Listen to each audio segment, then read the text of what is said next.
Ladies and gentlemen, welcome back. I know it's been a little bit of time. It's been kind of all over the place recently with me moving to college and Zach getting back from Florida. But it's good. It's good to be here, and we're finally back with M.V.P NBA podcast, aka Metnick and Vinci Productions. I'm here with my co-host to my right, Zach Vinci. Say hello. What's up, everyone?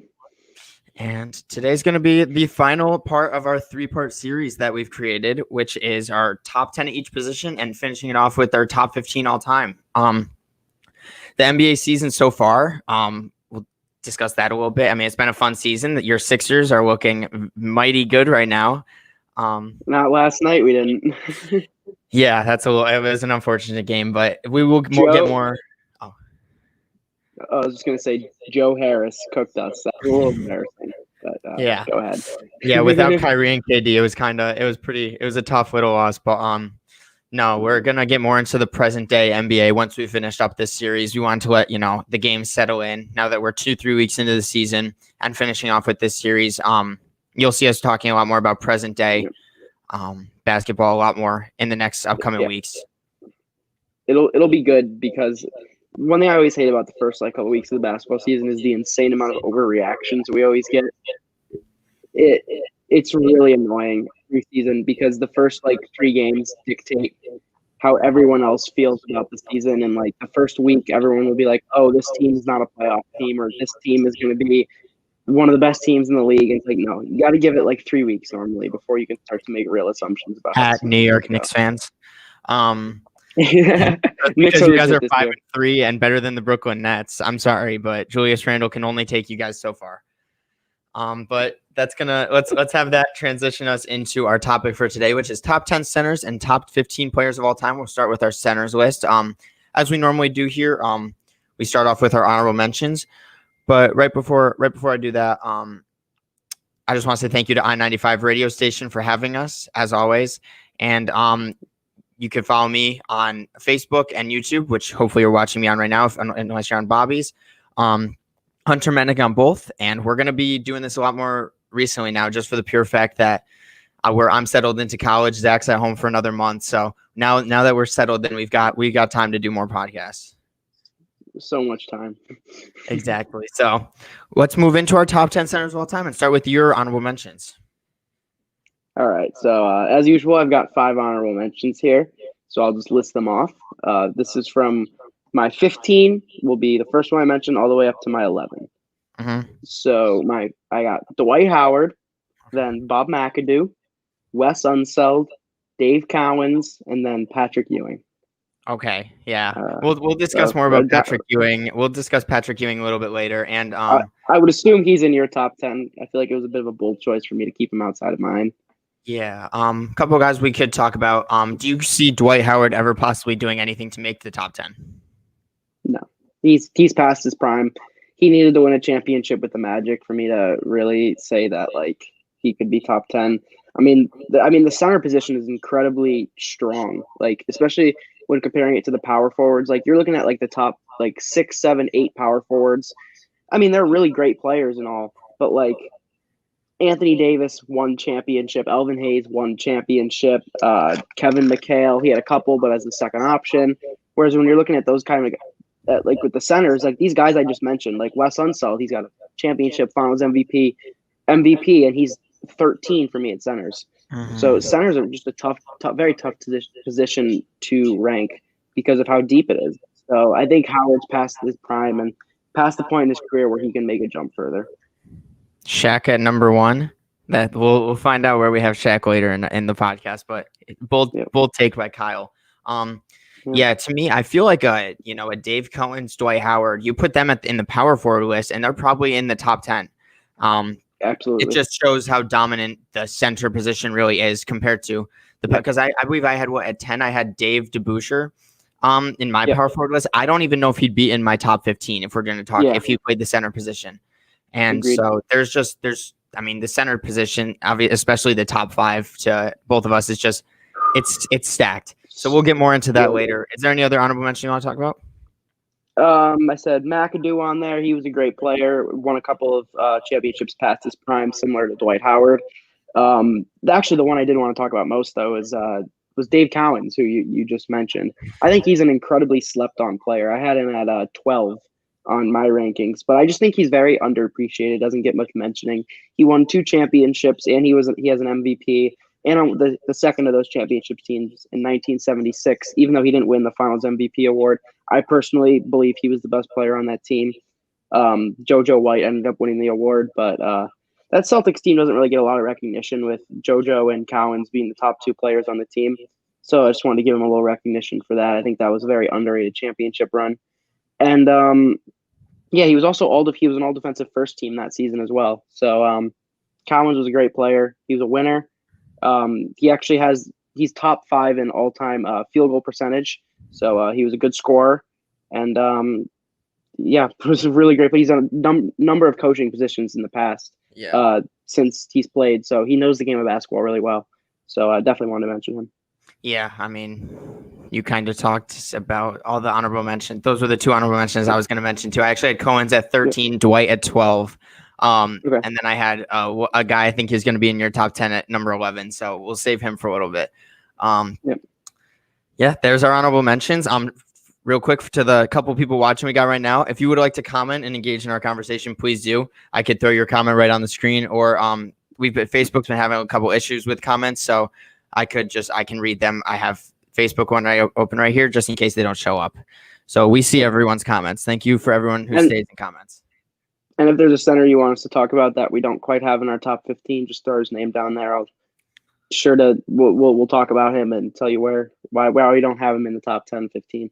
Yeah, we'll give our opinions to everyone. But let's move into our top 10. Why not?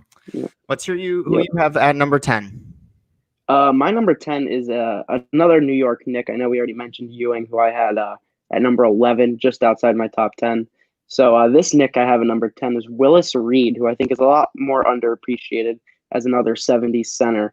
But I had him at number 10. He won 2 championships and won Finals MVP in both of those championships. And of course, he had I don't know how much you know about it, but in the 1970s final, he had the famous he got injured and looked like he was done. He looked like he was done for the game, done for the series, whatever. And everyone thought the Knicks were done and the Lakers were going to take the championship. And Willis Reed comes back onto the court, and he dominated the rest of that game and finished, even though I forgot exactly what the injury was, but it was I think it was pretty serious. It's a great story about Willis Reed, and completely it shows exactly what he's about as a center. Fantastic winner, fantastic player. He averaged about 19 and 13 throughout his career, and another guy who had a lot of coaching jobs afterwards. He had a great basketball IQ. So definitely someone I wanted to mention. To me, I think he's the best New York Knick in NBA history. I know a lot of people will mention Carmelo or Patrick Ewing, but no one's done more for the Knicks' success than Willis Reed has. Yeah, I've actually got Willis Reed at my 10 too. Now, I think we should talk about him when we talk about Patrick Ewing, because I have Patrick Ewing at my 9 spot. Okay. To me, Patrick Ewing was just one of the most, dominant players. He's one of the most underrated defensive players we've seen. When you talk about defensive greats, I feel like his name gets slipped up a little bit and not talked about as much. But he's probably the only guy I think that, you had him at 11, but if he were to be on your list, he's probably the only guy who hasn't won a ring, which I think goes, unfortunately, Willis Reed won the 2, and he had that famous, the limp off, where, he's an 11-time All-Star, 3 all-defensive appearances. He couldn't beat, that Knicks team would never have beaten Michael Jordan or even Hakeem when I believe they faced off in the finals. And so, but to me, the reason you say the greatest Knick of all time, and with the 2 championships and 2 Finals MVPs, you make a great argument. But Patrick Ewing holds the franchise record for win shares, defensive win shares, blocks per game, rebounds, steals, field goals, minutes played, and games. That's an impressive resume. I'm not gonna lie. To me, that just of course he never was able to win a ring, but I'm sure no Knicks fans are mad at him for not winning a ring because of who they had to go up against. But to me, that right there makes him probably the greatest Knick in my eyes. My argument against Ewing, and the reason I have him in my top 10, is he was consistently overshadowed by better centers throughout his career. Whether it was Shaquille O'Neal in the mid to late 90s, at least in 95 when he stopped the Knicks, who were favorites to come out of the East that year, Penny Hardaway and Shaq, put an end to that in the Eastern Conference Finals in '95. And then Hakeem the season before in '94 beat them in the championship. Even a little bit of Alonzo Mourning when he was with the Miami Heat beat the Knicks in the playoffs 2 years. So, I mean, Ewing was a fantastic player. I mean, I forget David Robinson beat them in the finals the 1 year. Yeah. Ewing was a great player, and he did a lot of good stuff for the Knicks, offensively and defensively. But to me, it was just center after center would continually beat him in the games that matter the most. So that's why I kept him just out of my top 10. Yeah, I mean, between him and Willis Reed, I mean, you've got Reed at 10, Ewing at 11. I've got Reed at 10, Ewing at 9. It's a toss-up. It kind of depends what you favor more. And I think in my list, I favored more on the statistical side, where you favored more on the championship and all NBA side. So it's more that's a very preference thing. It also depends when you. I mean, before we really did this, I didn't know much about 70s basketball. You've been more informed about the You've probably informed me about the 70s basketball. So I'm impressed you had read. I was gonna say, yeah, I'm impressed you had reading your top 10. I didn't expect you to. So good job on that. Yeah, no, I mean, when you look up stats and stuff, seeing 2 finals MVPs real quick. Hi, Dad. Thank you. Biggest fan. Means a lot. Keep commenting. No, but when it comes to the 2 finals MVPs, it is hard for me to make the case for Patrick Ewing over Willis Reed. But at the same time, that's like you made the Karl Malone thing over Dirk, but yet Karl Malone got beat by Michael Jordan. So it's kind of repetitive. But we're gonna see a bunch of players. Sure. Patrick Ewing's just one of those players that lost to Michael Jordan. So we've seen a bunch of them. Exactly. And yeah, that's one. I think it's either way you can go with.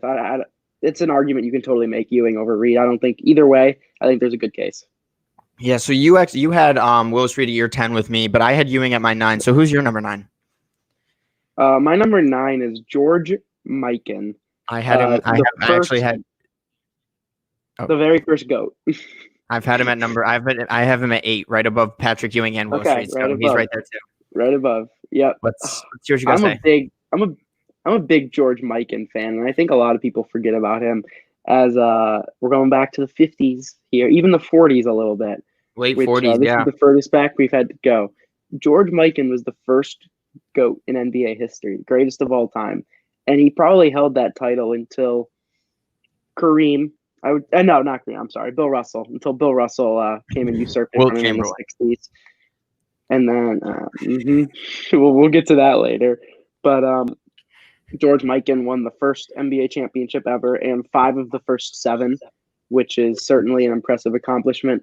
But for me to put him in the top 10, it wasn't just that. I mean, George Mikan shaped the game of basketball more than any other player, I think, in NBA history. Just a couple things that you might not know about George Mikan that I wanted to mention. Mm-hmm. Have you ever heard of the Mikan rule before? I was just actually reading about it. The Mikan rule. Okay. Yeah. So because Mikan was so dominant in his first couple seasons, they had to implement a rule that the Knicks, actually, one of the Knicks general managers, pushed for a rule to be implemented that called the Mikan rule that widened the lane from 6 inches to 12 not 6 inches, 6 feet to 12 feet. Mm-hmm. And which made the 3-second rule a lot more prominent. So Mikan couldn't just camp out in the paint. And the rule was actually a little bit effective. Mikan's points per game dropped about 5 points per game after that was implemented. And his field goal percentage dropped a couple percentage points. But another one that I think is really interesting about Mikan is, I don't know, you know the infamous Pistons versus Minneapolis Lakers game. I don't forget the year on it, but I do not. The Pistons were ahead 19-18, and it was very low scoring game, 19-18, and they didn't want Mikan to get the ball back, so they held the ball the rest of the game. There was no shot clock. There was no shot clock. So you're right. Pistons, they just held the ball the entire game, didn't even put up a shot. And the final score was 19-18. And the Pistons won because they didn't want Mikan getting the ball. And because of that, a shot clock was implemented 2 years later. Yep. That just shows how good of a basketball player George Mikan was. Like, the shot clock was invented to him. The widening of the lane was made because of him. And I'm pretty sure introduction of the goaltending rule was because of him and his shot blocking prowess too. So you can't deny the impact George Mikan's had on the game of basketball at all. Definitely top 10. I had him at 9. You said you had him at 8. I think either one is appropriate. Yeah, I mean, you pretty much covered everything. First player to get 10,000 points. Greatest player in the first 10 years to 10, 20 years of basketball. It just having George Mikan at 9 and 8 kind of just shows how great the other guys are. Yeah. And so you just covered you actually covered my 10 through 8. So let's hear who your number 8 is. This is another one I'm going to be talking about for a while too, because number 8 is a personal favorite of mine who I'm assuming you won't have in your top 10. Most analysts don't have them in their top 10. Number 8 for me is Bill Walton. Yeah, I've got him right outside at 11. But 11. I know your connection to Bill Walton is godlike. The only thing to ever stop Bill Walton was injuries. Mm-hmm. The only thing. I am a firm believer that if Bill Walton hadn't been hampered by injuries throughout his entire career, that he would be a top 3 center of all time, and that the Portland Trailblazers would have had one of the best dynasties in NBA history. 1976-77, which was Walton's, I think, 3rd or 4th year in the league. They won the championship. They were the Cinderella story, NBA champions. Bill Walton was incredible in that playoff run. In the game where they ended up winning it all, Game 6, they clinched it. He ended with 20 points, 23 rebounds, and then they won the championship. And Bill Russell numbers. Yes, he got Finals MVP as well, and then the next season came out and had the best record in the league, and Walton won regular season MVP right before the playoffs when he got his a leg injury that ended the rest of that season and pretty much the rest of his career. Because after that injury, the Trailblazers didn't make it far in the playoffs at all. They lost to the Sonics, and after that, there was a lot of tensions between Walton and the Trailblazers just for how they handled his injuries. He sat out a season, then went to the Clippers where he kind of underperformed. Again, because of injuries, he missed a lot of games. But Bill Walton, even just taking away, besides the fact that in his first 4 seasons he won an MVP, Finals MVP, and championship, take all that away and just look at what he brought to the game, right? He was about a consistent, close to around 18, 20 point per game scorer. Incredible rebounder. He averaged the most defensive rebounds in a single season in NBA history. And not in a single season, throughout his career, he averaged over 13 defensive rebounds per game. And in my opinion, he's the best passing big man ever, averaged around over 5 assists per game. And if you just watch him play, he could pass the ball. He could find the right play anytime. Reminds me a lot of Nikola Jokic's passing abilities. Mm-hmm. Just the package of a player he was with his rebounding, his defense. He was all defensive team as well. Because he could do everything. Like there were no flaws to his game. In that finals that he won, he went head to head with Kareem Abdul-Jabbar, who was in his absolute peak, and he beat him with a lesser team. I can't even go on enough. Bill Walton was incredible. And then I was happy to see late in his career he went back and played with Larry Bird in the Celtics and won another championship, winning also 6th Man of the Year that season. So Bill Walton's incredible. Just looking at his absolute peak, he's a top 8 center of all time. I'm probably overestimating a little bit because he didn't have the longevity that all these other guys had. But if he hadn't been hampered by injuries, man, he's a top 5 center ever. Yeah, one of the big things I noticed on your list is you favor if anyone was the best player in the league at any certain point. And in that 1977, when they won the finals and he won the Finals MVP, he was the probably undoubted best player in the NBA. From the start of that playoffs all the way through the rest of the next season, the whole regular season, Bill Walton was the best player in the NBA. He was better than Kareem Abdul-Jabbar. And then injuries and then contract ish, holding out, all that kind of ruined the rest of his career. Yeah, he could have had such an incredible rest of his prime. And he was one of those players with his passing ability that was built for longevity in the NBA. Any center who can pass the ball, you'll see him as he won 6th Man of the Year for the Celtics. He probably could have stayed on those Celtics teams for a little longer and just kept passing the ball to Bird and the other great and McHale. Yeah. But obviously, his foot issues. Yep. Imagine putting like Nikola Jokic's passing ability with like Andre Drummond's rebounding abilities and Bill Russell's leadership abilities. That's Bill Walton. I mean, I can't say enough about how great Bill Walton was. It's unfortunate with injuries, man. We've seen that a couple times on lists like this where players would be a little bit higher if it wasn't for injuries. Yep. And so that gets through. I mean, I have no problem with him outside the top 10, but personally, I had to include him in mine. And top 8, I think he has a special place in my heart. One of my favorite players of all time. He's also one of your favorite players to use in 2K, where you will dominate with that man. All-star team up, Bill Walton. Yes, sir. So that gets through our honorable mentions and all the way through 8. I believe we now have the top 7, depending on. I think our 6 and 7 are pretty clear, but 5 through 1 will be interesting. So at number 7, I've got David Robinson. As do I. Yeah, I mean, when you're looking at David Robinson, just defensively one of the best centers ever, with standing at 7'1", you know, the Admiral, you know, he added the league MVP. The Spurs tanked 1 year for him, and look how that worked out for them. I mean, him and Tim Duncan next to each other when they did play was just absolutely incredible.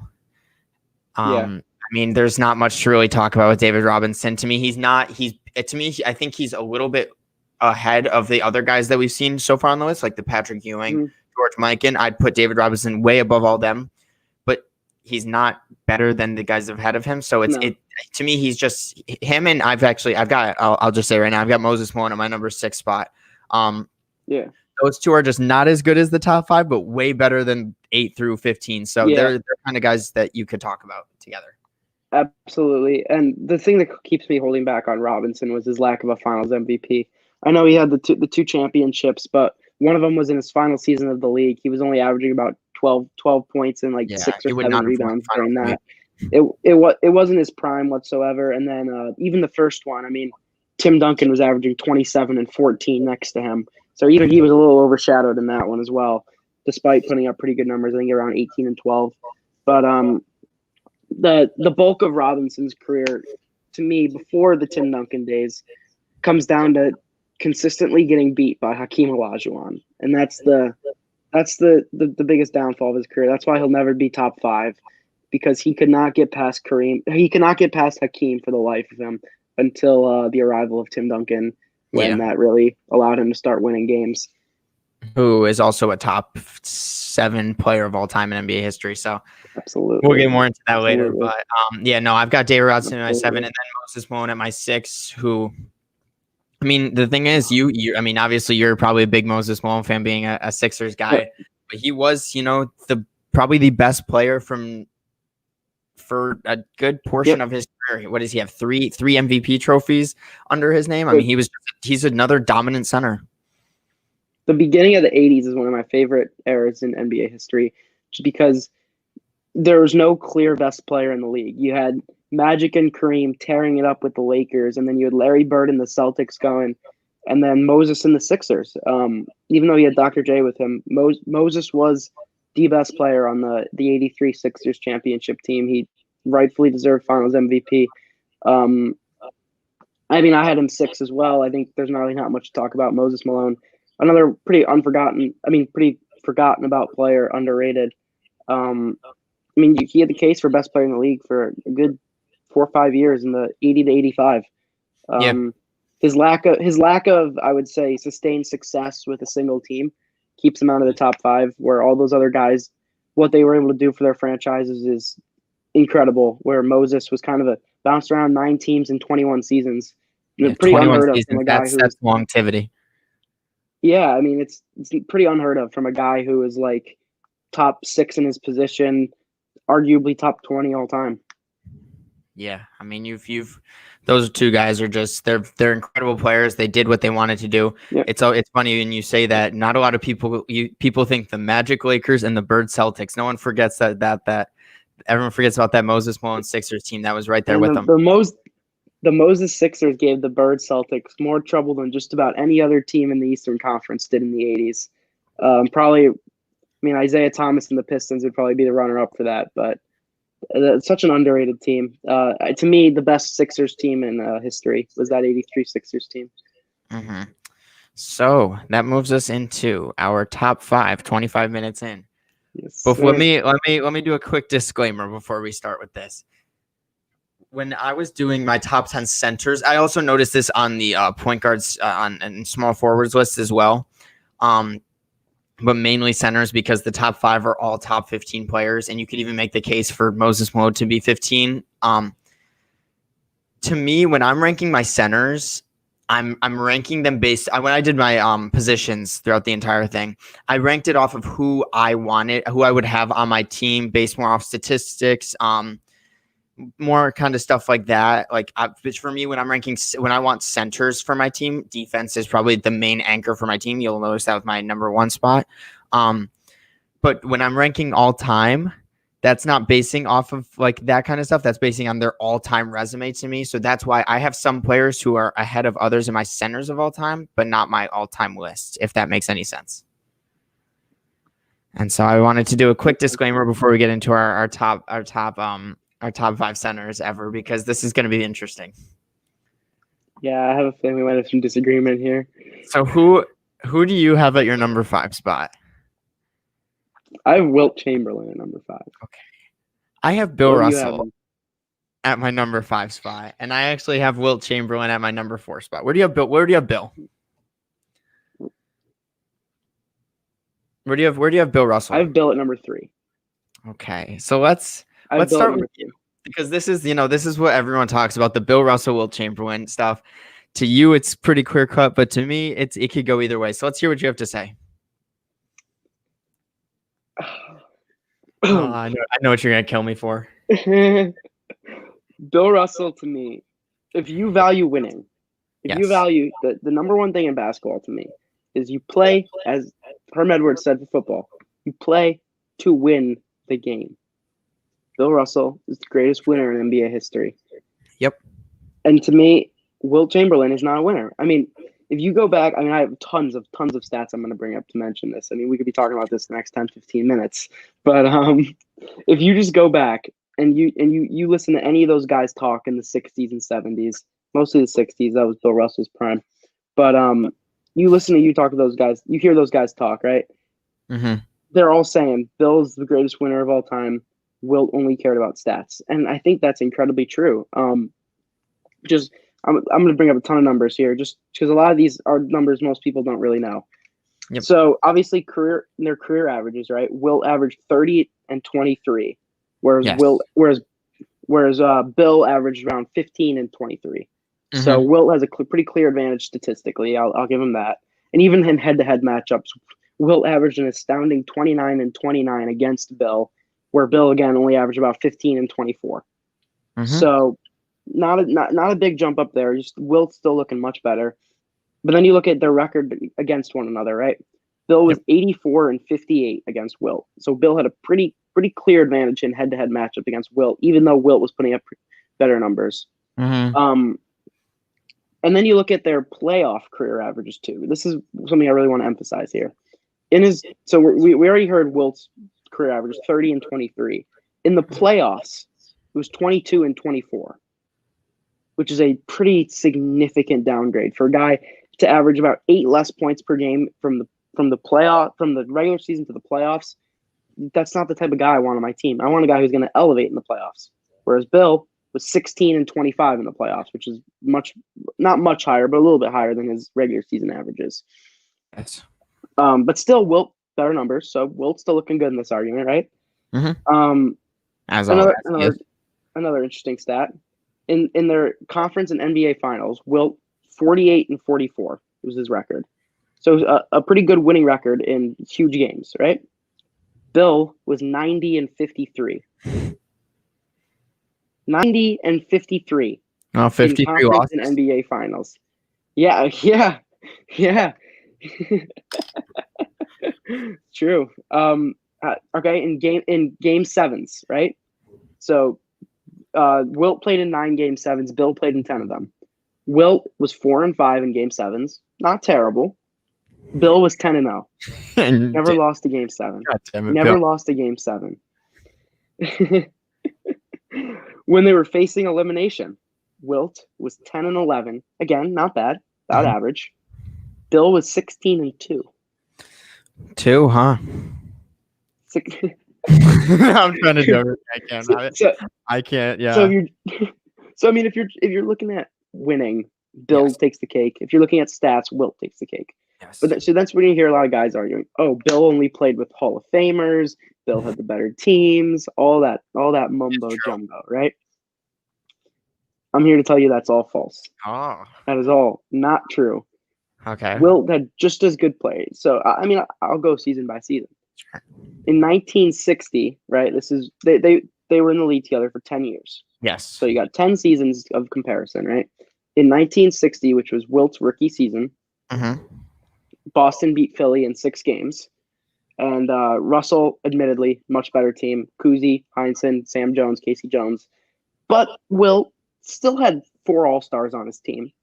So it wasn't just him. He had Paul Arzon and Tom Gola, Guy Rogers. Not huge names like the Celtics guys, but also All-Stars. Great team. Celtics still kicked their ass. Yes. In 61, 62, and 61 and 62. Again, Bill's team beat Wilt's team. Pretty much the same teams. Bill's team continued to just tear through Wilt's team. Yep. In 63, Wilt missed the playoffs. Bill won another title. Wilt did average 45 points a game. Good for him. He didn't even make the playoffs in a 10-team league. I think that's pretty sad. In 64, this is when it gets really interesting because this is when Bill's team starts to go downhill a little bit. Bob Cousy retires, and the Celtics start to get a little bit down. Okay. The Celtics still win the championship, and they beat Wilt's Warriors. 65, and this is when Wilt goes to the Sixers, and this is where he starts to get even better players to play with, right? He had Hal Greer, Lucius Jackson, Chet Walker, Larry Costello, all stars, all guys who were top 10, top 15 in MVP voting. I mean, this team was the most stacked team in the league, the Sixers team we're talking about right here. The Celtics still won the championship. And then 66, Wilt won the championship, beat Bill team in 5 games. Pretty much the only I'm sorry, that was 67. I apologize. 67, Wilt won the championship. 66, which was really Wilt's first big season with the Sixers, looking really good. Celtics still beat them. And then 68 and 69, these are my 2 favorite ones to talk about. The Wilt Sixers still had 4 All-Stars on with Wilt, and they were the favorites to win the league both seasons.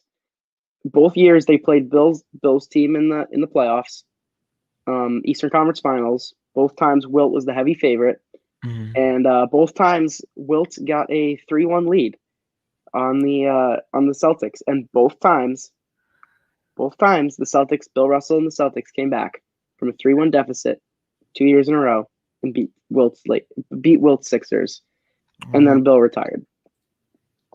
So in those 10 seasons, right, 5 out of the 10, Bill Russell supposedly in preseason rankings and just overall postseason, all that stuff. On paper, Bill had the better team. In 4 of them, Wilt had the better team. In 1 of them, it was about even. So we're looking at pretty even teams throughout. And still, Bill ended with 11 championships. Wilt ended with 2. I mean, to me, it's pretty clear cut. Okay. It's pretty clear cut. I mean, here's a quote I have from Butch Van Bredekolf, who was a fantastic 60s and 70s coach. Pretty famous for that. I think he coached the Nets at one time. He said the difference between Russell and Wilt was this. Russell would ask, "What do I need to do to make my teammates better?" Then he'd do it. Wilt just thought the best way for his team to win was for him to be in the best possible setting. He'd ask, "What's the best situation for me?" And I think that pretty much that sums it up. Individually, I honestly think Wilt might have been the more talented player.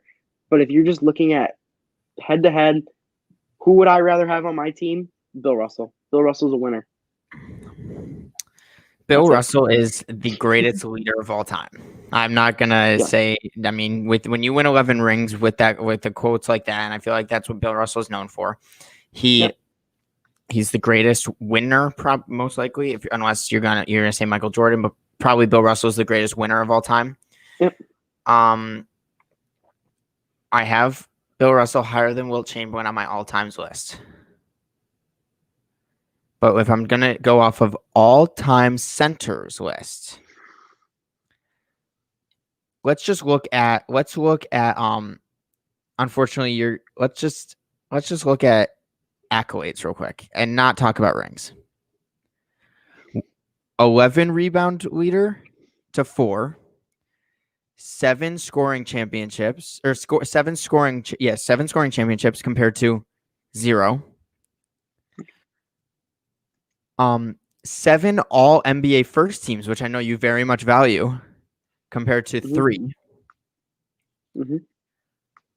The All-Star games, I would bring up All-Star appearances and everything like that. You know, they're very even. I don't think Bill never missed the All-Star game. Oh yeah, Wilt Chamberlain has 13, I think, because he played 14 seasons, and Bill Russell has 12. Correct? It's 12 or 13. Bill 12 or 13 then. Bill Russell made the playoffs every time, as you said. Wilt had that one season where he missed the playoffs. And then obviously let's get into actual stats. Points per game throughout their career. 30 points per game for Wilt, compared to 15 for Bill Russell. Yeah. Rebounds per game, both probably the two most dominant rebounders we've ever seen in NBA history, so I'm not going to make the case for rebounding because that. Total points, if we're going to go off of scorers, Wilt Chamberlain has 31,500 career points. Absolutely. I never said Bill was a better Wilt scorer. Chamberlain Bill Russell has 14,000. Wilt is absolutely the better scorer than Bill Russell. Wow. They have Russell at 5 like I do.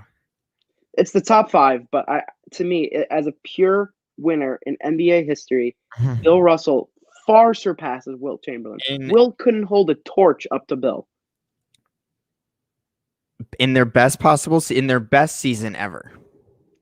If we're going to go off of regulars, or if we're going to go off of statistics, Wilt Chamberlain averaged 50 and 25. Bill Russell averaged 18 and 23. Yeah, the year he averaged 50 and 25, they played in the playoffs. Wilt scored 22 points against Bill, and Bill's Celtics beat them. Because Bill's the better defensive player. I'll give you that. Absolutely. I agree with that. I mean, his best play. Wilt is the better scorer.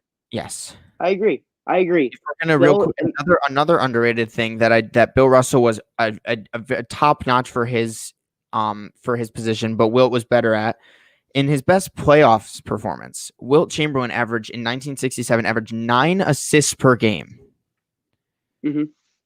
Bill was the better passer. I would consider that getting my teammates involved pretty well. Bill Russell in his best playoffs averaged 6.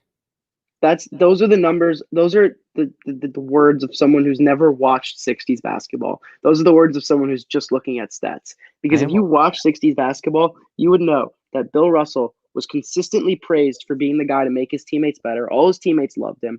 He was the on-floor general of that team after Bob Cousy left, and he played a lot of point center for them. His assist numbers rose every season after Bob Cousy left up until his retirement. Whereas Wilt Chamberlain never cared about getting his teammates involved until in about 1967 when he became stat obsessed, and he just tried to get assists just to boost his stats because he was obsessed with stats. His teammates even said it. He had a season, I think it was 1968, where he averaged the most amount of assists of his career. When he did that, he would consistently pass to his teammates under the rim or wherever, pass out. He would pass up good shots to get it to his teammates, and he would get mad at his teammates if they didn't shoot it because he wanted the assist and he'd demand the ball back. In 1965, I think it was, when he left the Golden State, they weren't the Golden State Warriors yet, but they were the Warriors. When he left the San Francisco Warriors, the GM had his team vote on it and see if they wanted him there. Every single player on the team wanted Wilt gone.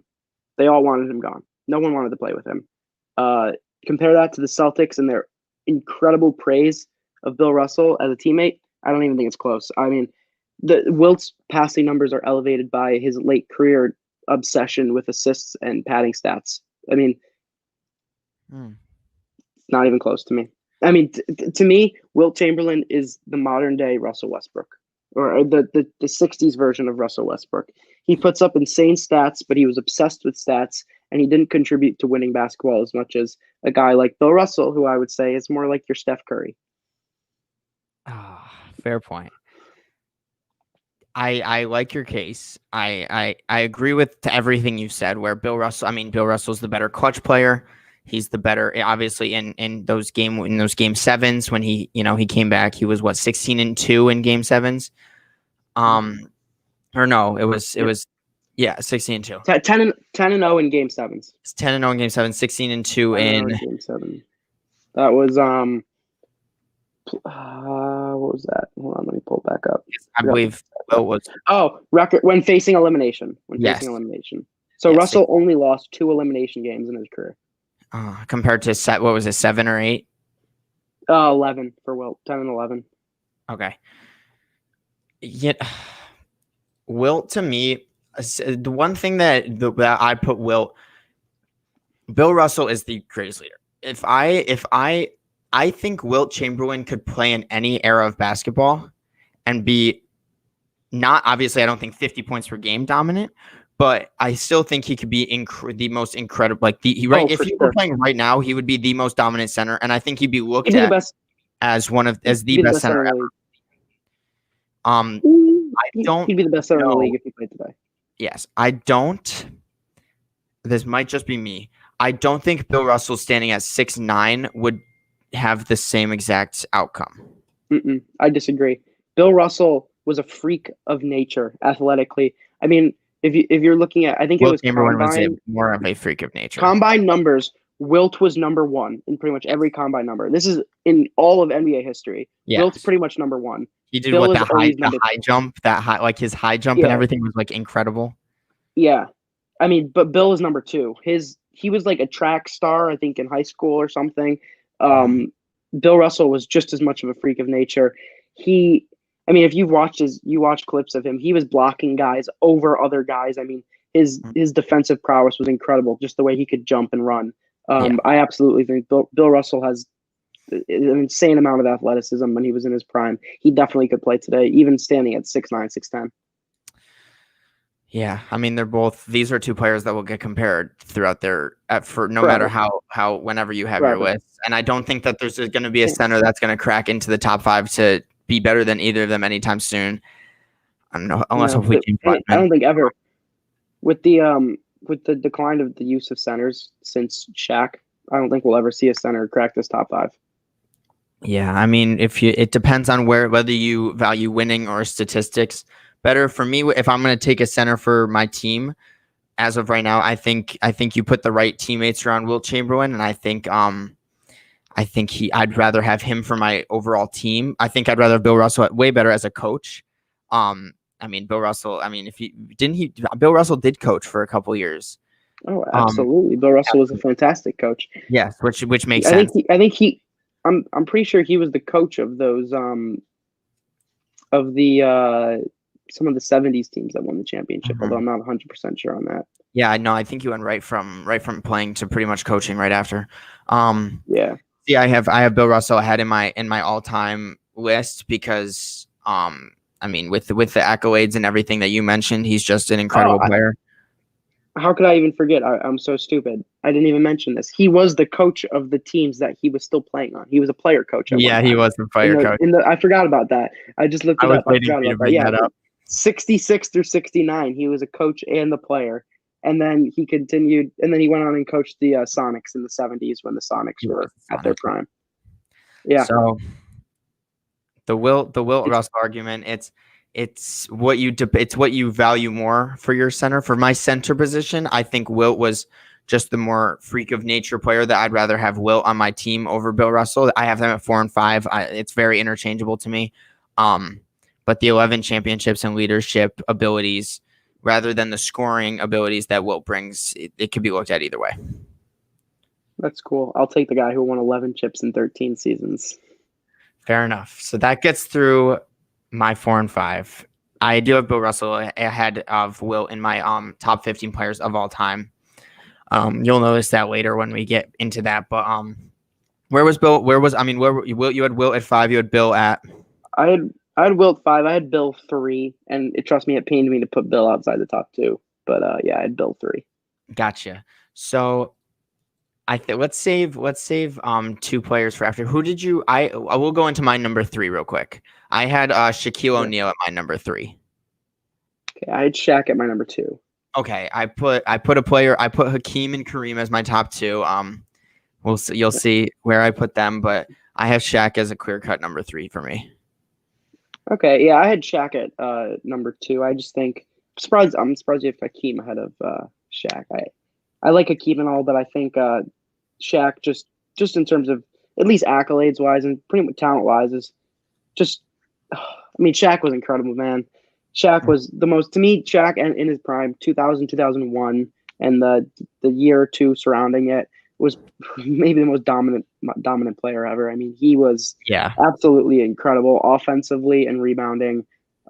Just watching him and what he was able to do, just bully every single player he went up against. To me, one of the most underrated teams, one of the top 3 to 5 teams of all time, the 2000-2001 Lakers team that only lost one playoff game and throughout their run. Playing against some fantastic competition too. I think Shaq is incredible. I think he might even become underrated throughout time. Yeah, I mean, with people can put Shaq at 1 to me, and I wouldn't even be mad. I mean, he's as you said, one of the most dominant players. He played with those Kobe teams. He played for 6 different teams throughout his career, and for the people forget how great he was for that Miami Heat championship in 2006, even with Dwayne Wade. He could have always been looked at as a second option, which if you put him as the second option, he could be the greatest second option in NBA history. But for those Lakers teams, he especially with Dwayne Wade, he was the first option on those teams.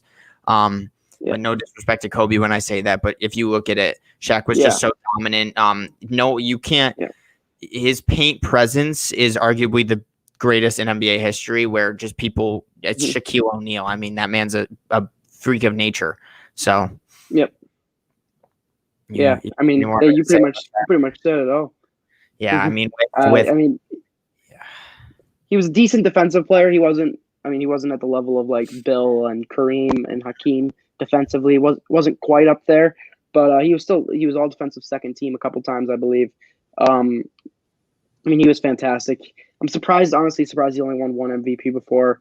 He was top 3 in MVP voting many times. Similar like LeBron or Kobe, always up there, but not really. Didn't quite get it as much as many people should believe he did. But you mentioned the Heat one that I think I wanted to talk about too, when he won the championship with Dwayne Wade and the Heat. Many people, I think, really underrate his role in that. I mean, he was second in MVP voting that year, which people tend to forget a lot. Like Shaq was still in his prime when he was playing. And while D Wade kind of overshadowed him in the playoffs, Shaq was definitely more than like a mediocre second option. He was really impactful for that Heat team. And then we mentioned the Lakers. He was great in Orlando too. He just had the unfortunate occurrence of going up against Hakeem in the finals before before Shaq had really hit his prime yet. Still kind of figuring things out when he was young. Yeah. But he put up a good fight in the Eastern Conference for his first couple of years, going up against Ewing's Knicks and beating them multiple times. And of course, Jordan's Bulls couldn't really do much against them once again. But I mean, Shaq's fantastic. Easily to me a top 3 center of all time. Yeah, I mean, with the four-time champion, 3-time Finals MVP, he won in an era that was very, very difficult to win in, and he got the right teammates. There's always did Kobe and Shaq hate each other, and then you look at that when they got to sit down and talk to each other. That's some of the coolest discussions I've ever witnessed as a basketball fan. Let's be honest, Shaq right now, if he played in this era of basketball, would be the undoubtedly most dominant player of all time if he's not already. Yeah. I mean, he's just a freak. He just needs to stop getting salty about young centers nowadays playing well. It's kind of getting annoying, his hate on social media of all current day centers. Yeah, let's spend it. Randomly, he's just got beef with Rudy Gobert. He's like, kids, if you want to get $200 million, just score 11 points a game. I'm like, what did Rudy Gobert do to you? Like, this is out of nowhere. He photoshopped the picture of him dunking on Gobert and put it on his Instagram. It's just All Gobert did was get signed to a big contract. He didn't do anything to Shaq. no, it's hysterical. Even his Funniest beef. oh yeah, his comments on TNT and everything he says with Kenny and Barkley. I mean, he's continuously made a name for himself in different ways, and Shaq is just one of the most media-driven, fun players ever. But when he was on a court, no one wanted to start beef with Shaquille O'Neal because you will lose. Absolutely. Yeah, so that he one other thing he had a rule change all the way in the 2010s or up to in the 2000s with the Hack-a-Shaq rule, which we talk about George Mikan, I believe. Who else? Wilt and Bill Russell, I think, had a couple rule changes because of how they played. Shaq had a rule change all the way in the 2010s because people hacked him so much for free throws. If Shaq was able to hit his free throws, he's probably number one on our list right now. I saw a stat like the season he had his highest points per game when he was averaging like 32 points per game or whatever. If he had like shot 80% from the free throw line, he would have averaged like 35 points per game.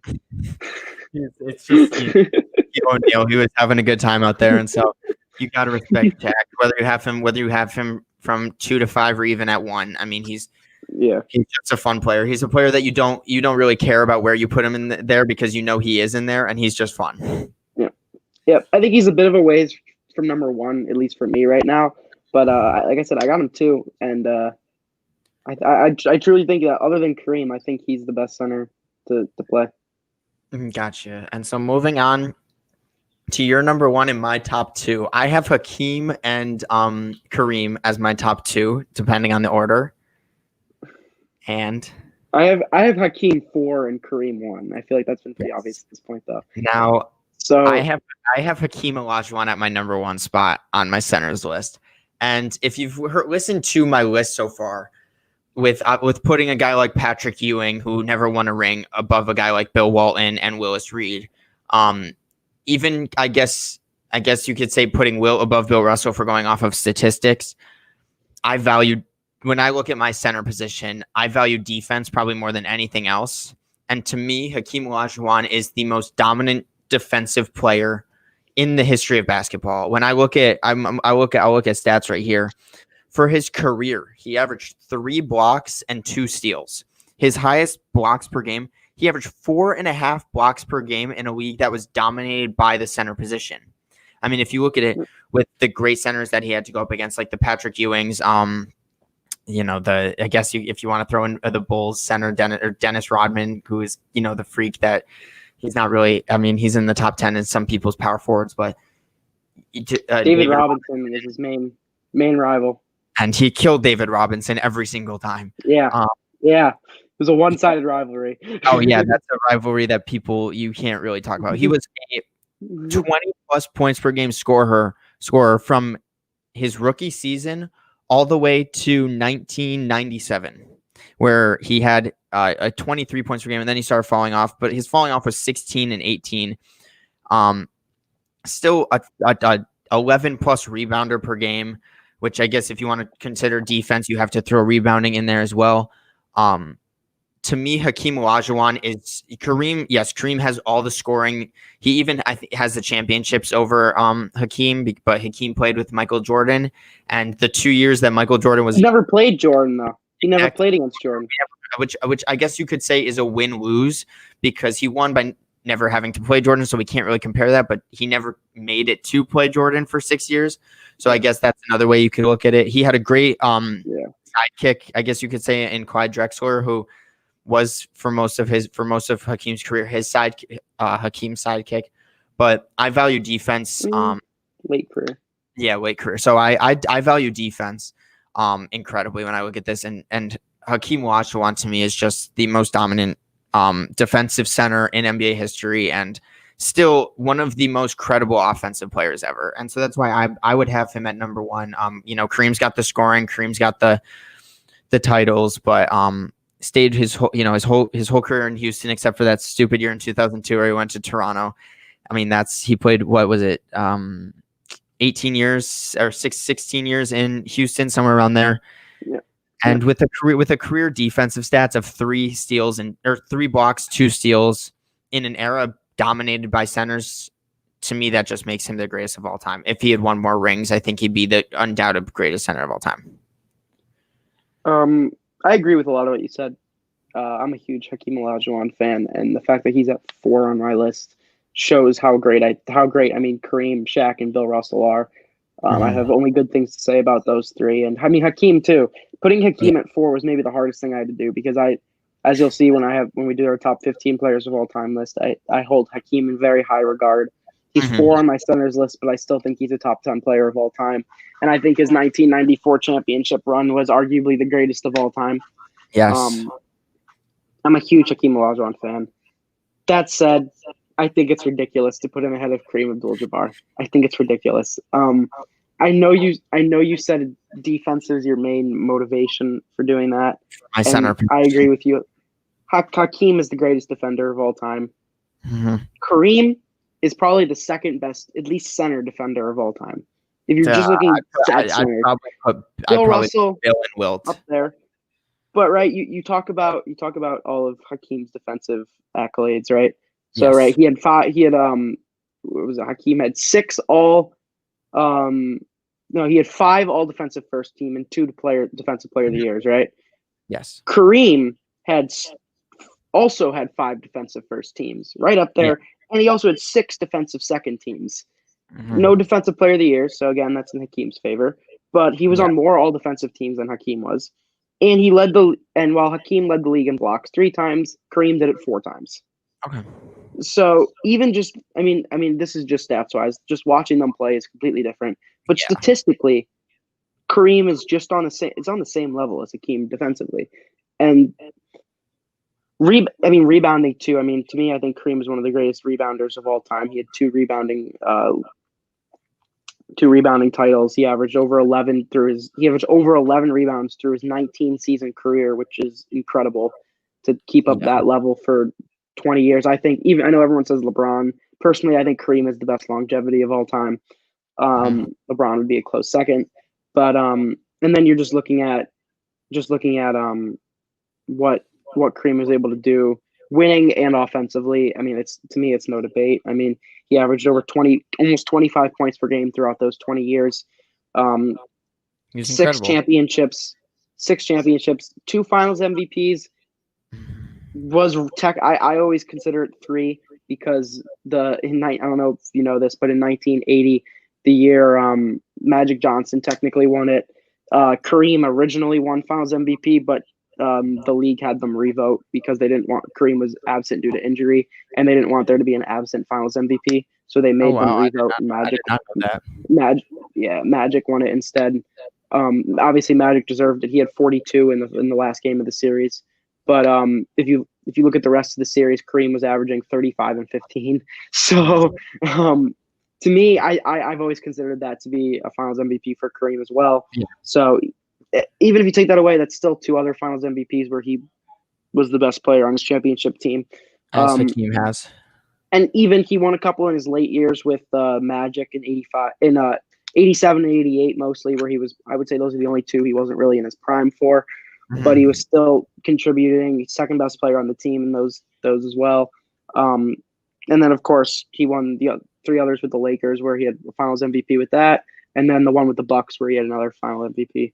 Yeah. So, I mean, it's Kareem Abdul-Jabbar. He was the best player in the NBA pretty much throughout the entirety of the 70s, even though guys like Bill Walton maybe came in and took a year, but it was mostly Kareem's. That was Kareem's era. And he was dominant. I love Hakeem Olajuwon, but Hakeem was never dominant the way Kareem was. He was never he was probably the best player in the league for those 2 seasons where he won the championship. I will say that.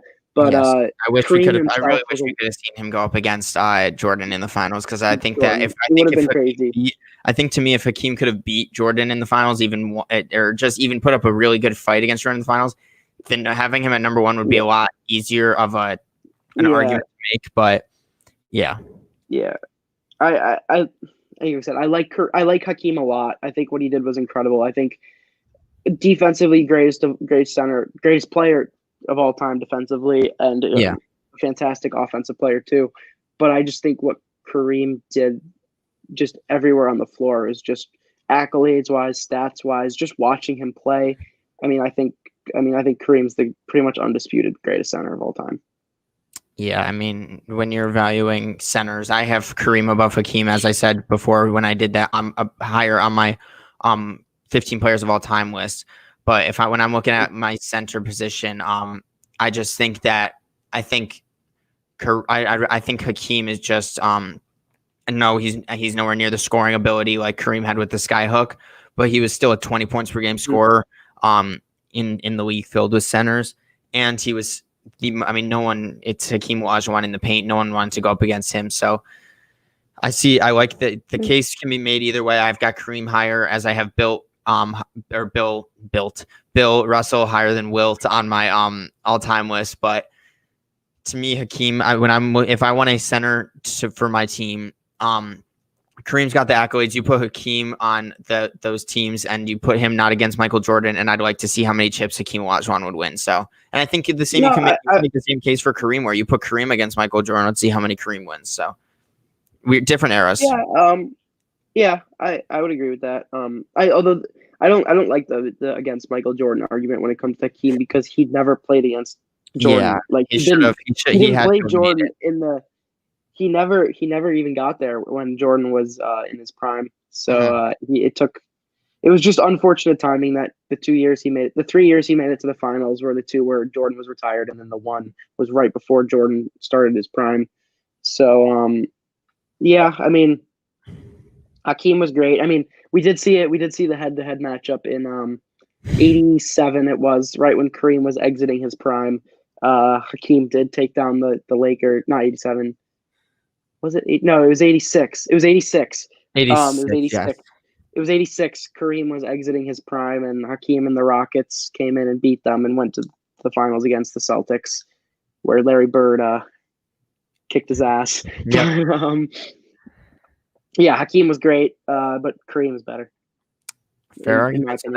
That ends our top 10 centers of all time. So just real quick, I'd like to say hi to my Aunt Stacy and hi to my mom, because they both commented. So we're an hour in. We've gotten through our top 10 centers of all time, and we're moving on to our top 15 players. We'll try and make this around another hour, so stay tuned for the next 15 players of all time, or the top 15 players of all time, because this should be interesting. Is there any honorable mentions you'd like to say really quickly, just name-wise, that we've probably talked about on these podcasts so far for the top 15? A couple of guys I considered but didn't put in my top 15. Dwayne Wade. Again, we've talked about D Wade a lot. I love D Wade. Isaiah Thomas, who I've mentioned repeatedly as one of my favorite point guards of all time. I love IT. And there was one more. Moses Malone, who we just talked about. Love Moses Malone. But those guys, I think I just kept outside the top 15. Yeah, I mean, I've got guys like Kevin Garnett. You said Dwayne Wade. I got Dwayne Wade a little outside my top 10. The Big O was a guy that I was really considering putting at the 15 spot. To me, 14 through 1 is whatever order you have them in. I think it could, guys like KD and Steph Curry could only go up, but that 15 on is very wide open. Especially that number 15 spot is kind of a preferable kind of thing where we probably will see two different players, but 14 through 1 is kind of set for me. Yeah, me too. Also, I wanted to mention, I know we talked about him a lot on the last podcast. I did consider Kawhi Leonard. Ultimately, I realized he hasn't gone through enough of his career to be top 15 of all time. But I just wanted to say that. I know that his by the end of his career, he could most definitely have that top 15 spot. He will be. Yeah.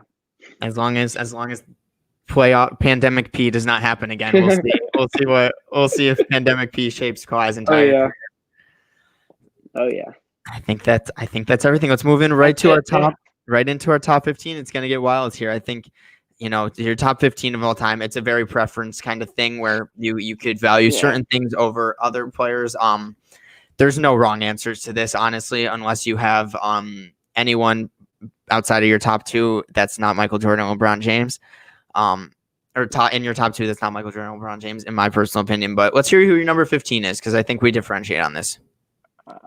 My number 15. I don't know. I have a feeling it's gonna have to do with a discussion we had last time. But my number 15 was who I had as my number 2 power forward of all time, Kevin Garnett. No, I actually had. Never mind. I had Kevin Garnett as my 3rd power forward of all time. but I had him. I don't have Karl Malone on my top 15. I had KG jumping Malone on this just because like you said, when it comes to ranking just power forwards, I mean, to me, Karl Malone is one of the quintessential power forwards, only behind Tim Duncan. Yeah. What Malone was able to accomplish was incredible. It was just unfortunate he went against Michael Jordan. But on a top 15 player like this, I didn't want to include someone who didn't have a ring. So as much as I heavily considered Karl Malone, kept him just off the list, and I instead put KG on, who I had as my number 3 power forward at the time. And as I've mentioned repeatedly, I'm a huge fan of Kevin Garnett's game. And there was a time he was the best player in the league with the Timberwolves, led them to the Western Conference Finals with virtually no help whatsoever. Sam Cassell and Latrell Sprewell were the next best players on that team. And then he finally got the championship done as the leader of the 2007-2008 Celtics team, albeit probably not the best player, which I would say was Paul Pierce. But Kevin Garnett could do everything on the floor. And to me, I just think he's one of the most well-rounded players ever. To me, a top 5 defensive big man of all time. Great offensive player, especially in his Timberwolves days as well. Fantastic passer. And he really lives up to like the Bill Russell model of just a fantastic leater. Yeah, I've got Dirk in my 15 spot, who I had as my number 2 power I forward. figured. So both got some power forwards in our top at our 15 spot. Dirk to me led that team to the championship and went against some incredible teams on the way.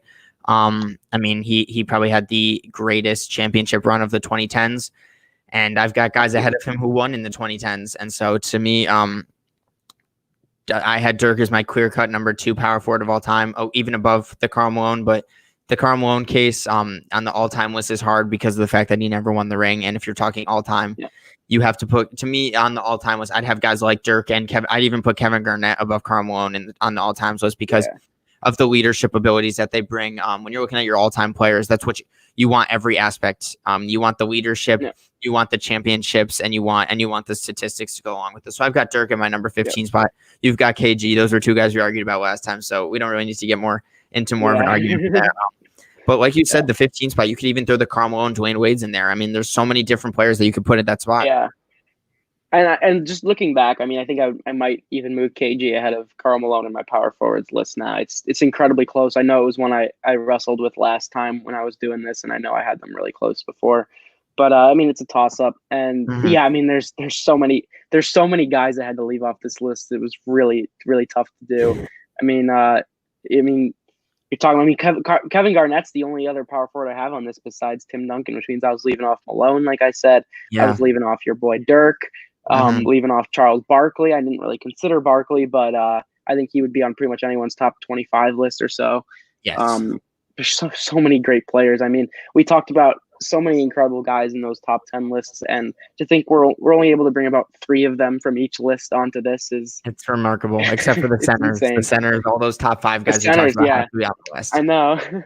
Exactly. And so there's our 15 spot. At 14, I'll say who I have first. I've got Dr. J. Julius Erving at my 14 spot. I believe you probably have the same. Me too. He's just, I mean, we talked about him with the small forwards list. He's such a dominant player within the ABA and the NBA. Just, the first fun dunker we've ever seen. Got one of the guys who dominated the NBA. I mean, there's not too much to say about Dr. J. I can't see him better than any of the guys ahead of him. He has the rings to be on the list. He's got the accolades and the statistics, and to have him at 14 says something. Just like how I believe we had him at our number 4 spot in the small forwards list. It just says something about the players we have ahead of him. Yeah, I went back and watched the other day when I was in the airport. I watched the 1976 ABA dunk contest. Just out of curiosity, I was just wanted to have some fun. Just for fun. And this is the kind of stuff I do in my free time because I fill my head with useless basketball information. So I went back and watched it, and I watched Dr. J go up against David Thompson, and it's just something else watching Dr. J's athleticism and just the way he dunked the ball. I mean, David Thompson himself was no slouch when it came to dunking and athleticism, but Dr. J he was a different breed, that man, and for sure a top 15 player of all time. Like I said, he's probably my favorite player of all time, as the greatest Sixer that, at least in my opinion, the greatest Sixer we've ever seen. So And honestly, it was tough putting him and not Moses Malone on this list, who like I said, I heavily considered for the 15 spot because both of them were so influential in the 1983 championship run. But yeah, I gotta. That's actually speaking of which, thinking that we got to do one of these days our top like 10 or 15 individual teams of all time, because I could talk about that 1983 Sixers team for a long time. Exactly. No, yeah. Dr. J, the clear cut 14 for both of our lists. Yep. You know, you summed it up right there. That's pretty much all you could say about him. Another player real quick that we left, I think we both left out of our top 15, who I think a lot of people have on their top 15. The Big O, Oscar Robertson, who I don't have him in my 15. You don't either. Same.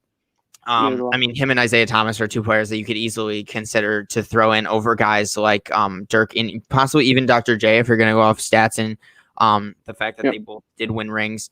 But I just wanted to throw it out there that Big O is probably on a lot of people's list, and this is no disrespect to Oscar Robertson. It's just more respect to put on the people we have ahead of him.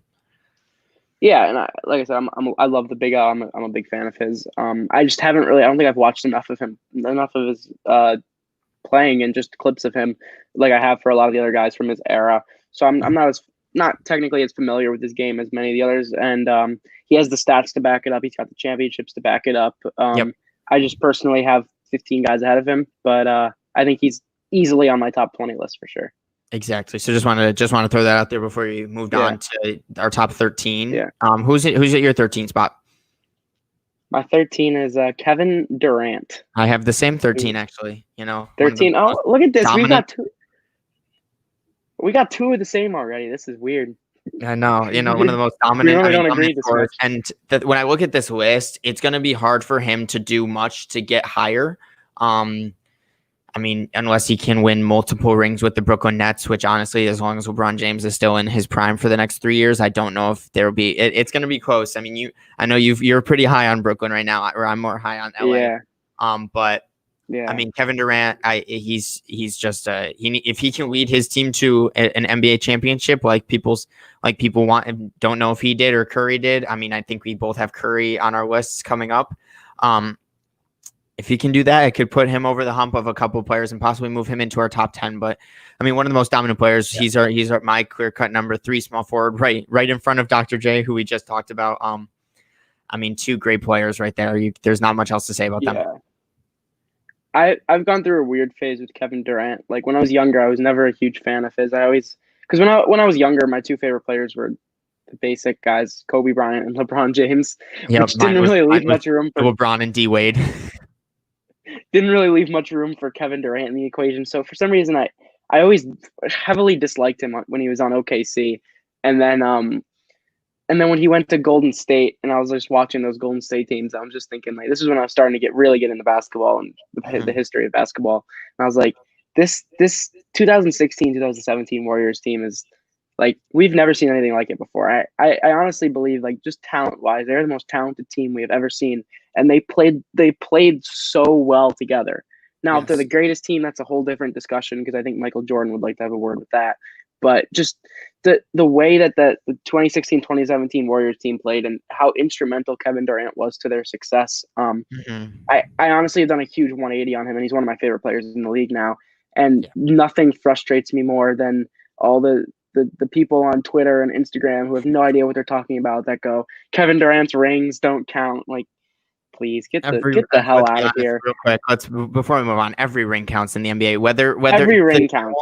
The only difference you could talk about is how challenging it was. Now, when people say that Dirk's 1 championship is worth more than 2 of both of Kevin Durant's, I understand the argument for that. But at the same time, Kevin Durant still has those 2 rings, and he was one Finals MVP. Whether or not you think that he should have won both of them or given one to Curry, he won both of those Finals MVPs, and you cannot make the case that his rings weren't worth it. And I can't wait for people to make the case if he does win another ring in Brooklyn, and then people are gonna be like, "Oh, this one doesn't count either." Let's hear when he does when he wins. Sure. But the same people who say Durant's rings don't count are the ones that saying Kawhi in 2019 Raptors don't count because Durant was hurt. Exactly, they're the same exact people, and so it's just doesn't make any sense.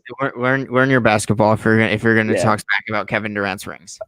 Yeah, but before we move on, the thing about Durant, I think, is incredibly underappreciated. I might have mentioned this when we were doing our small forwards, but his defense, man, I think people always sleep on how good he is defensively just because of how good his scoring and his offensive game is. Durant can stay with the best of them. I mean, at least I remember watching a lot of games and when he was with the Warriors. The Warriors Spurs games when it was Durant against Kawhi Leonard. And I know Kawhi had his way with the Warriors a couple of times, but whenever Durant was guarding him, I don't think I've ever seen Kawhi so frustrated offensively than when Durant was really on him. So that's something to say. I mean, I think Durant is incredibly underrated defensively just because of his frame and how quick he's able to move.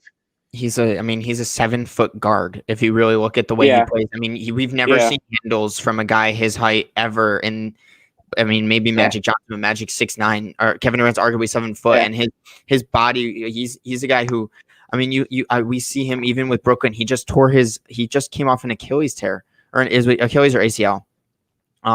Achilles. Achilles. And I mean, we're seeing him move as if it never happened, and he's just breaking down defenses, and it's incredible. I hope he comes back and is as good. I mean, from what he's been so far, I hope there's no other injuries for Kevin Durant, because I don't want Kevin Durant to be the guy that we could say from in his late prime he could have won more, but his injuries were brought him down. But as of right now, he seems like one of only few players to come back from an Achilles injury and be just as dominant as they were before, which I think we talked about a little bit, but. There's not enough good things to say about KD. If Durant wins a chip with the Nets in these next couple of years, or just any other chip in the rest of his career when he's still in his prime, I mean, I think he's top 10. If he wins another one as the best player on the team, I think he solidified himself as top 10.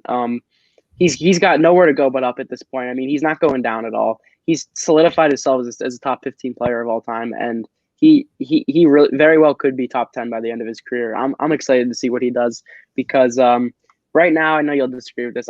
You'll agree. I have Curry ahead of him all time right now, but I think by the end of their careers, I think Durant will be ahead of Curry.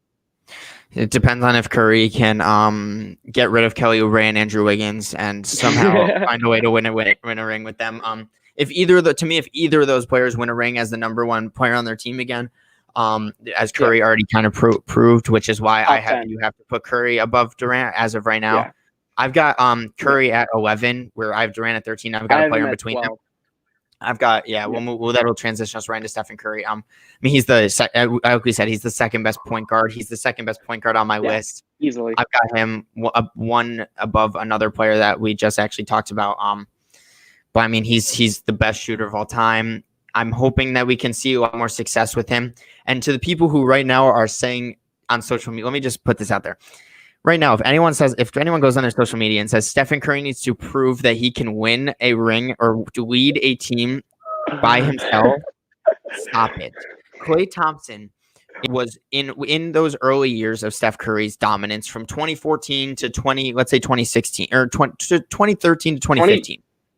2013 to 2015, that was his main. He had David Lee as barely an All-NBA third team, and Klay Thompson is barely an All-NBA third team.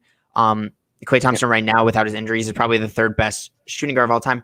But Stephen Curry has done so much for the NBA, and he's changed the game. Did you say Klay is the third best shooting guard of all time? Oh no! Oh my God! I meant third best shooting guard in the league right now. Okay. No, trust me. I was about to say, crazy Warrior fan over here. I meant right now, but no. I mean, having Steph Curry you have him at 12. I've got him 11, a little ahead of someone I just vouched for, actually.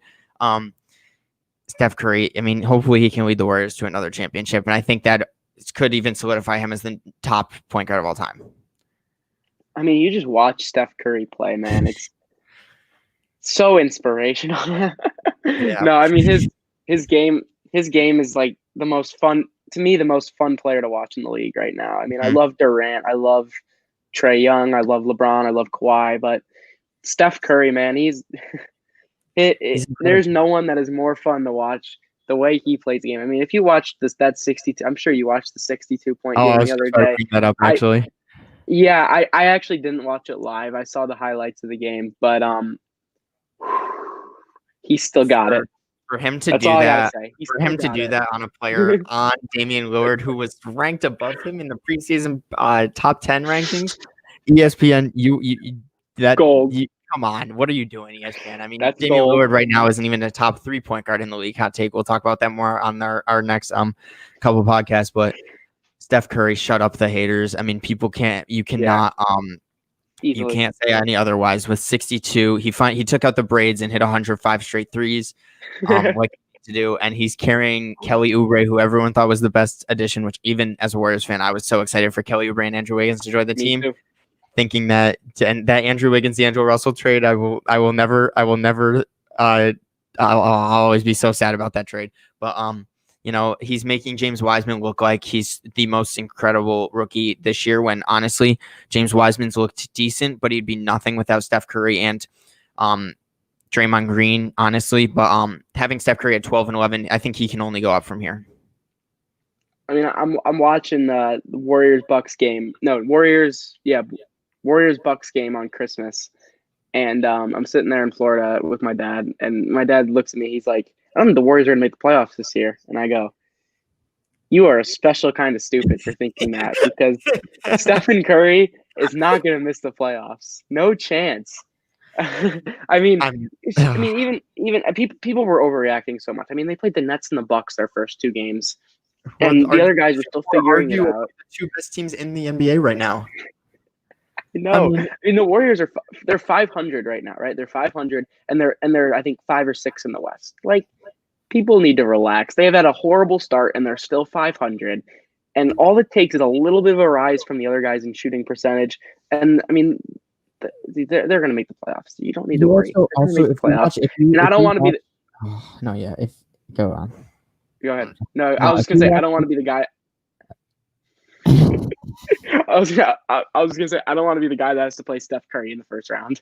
If you watch the game, I've watched every Warrior game so far. I've tried my hardest to.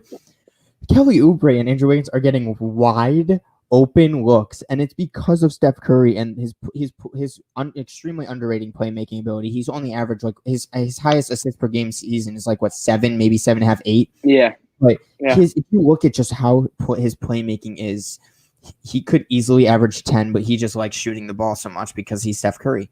And so he's giving these guys, Kelly Oubre and Andrew Wiggins, wide, even Michael Mulder, Juan Toscano, I forgot his other last name, Jordan Poole, these players who should be nothing in the league. And he's giving them wide open looks and keep giving them jobs. And so to me, just wait for Steph Curry to make the playoffs. And I'm sure if they see a team like the Nuggets or the Clippers, they are not going to be excited. Well, maybe not the Nuggets, because I'm telling you, like a playoff team right now. But I don't know. I'm just saying, if I'm LeBron or Kawhi right now, I don't want to see the 6 or 7 seed Warriors in the first round. That would not be a fun first round series. Exactly. So Stephen Curry was your number 12. You've got Durant at 13. He was my 12.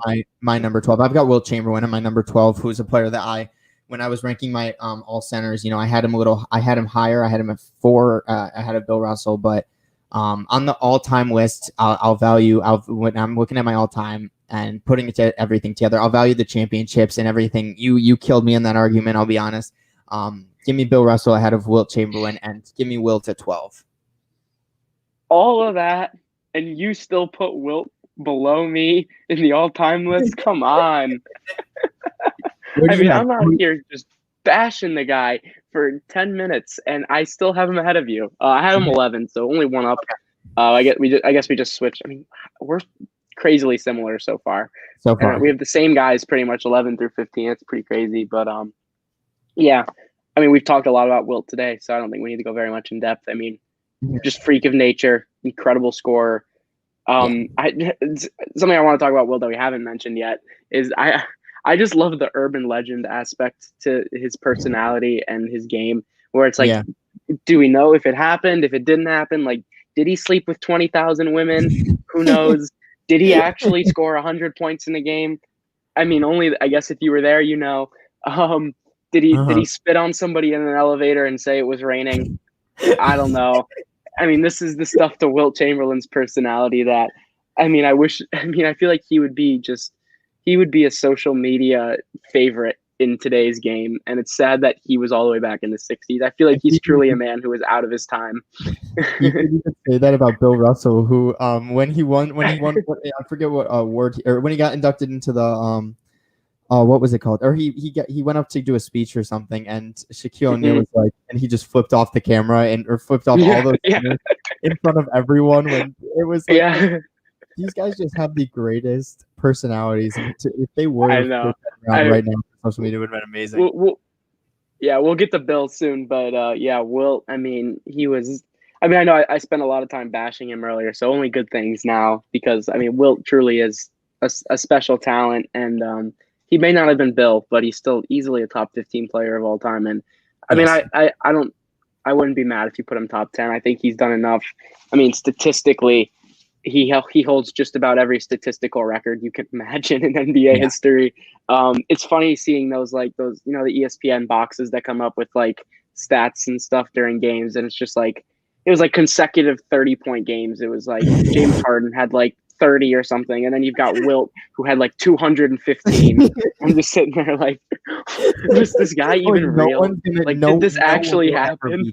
No one will ever beat that. No. I mean, I love that. Like you'll see like games with 20 plus rebounds consecutively after like someone who will have two. Drummond will have two, and it's like Andre Drummond with 2, 5th all time. Wilt Chamberlain with 77 first all time. Like this guy can't be. He's so good. He can't be beat.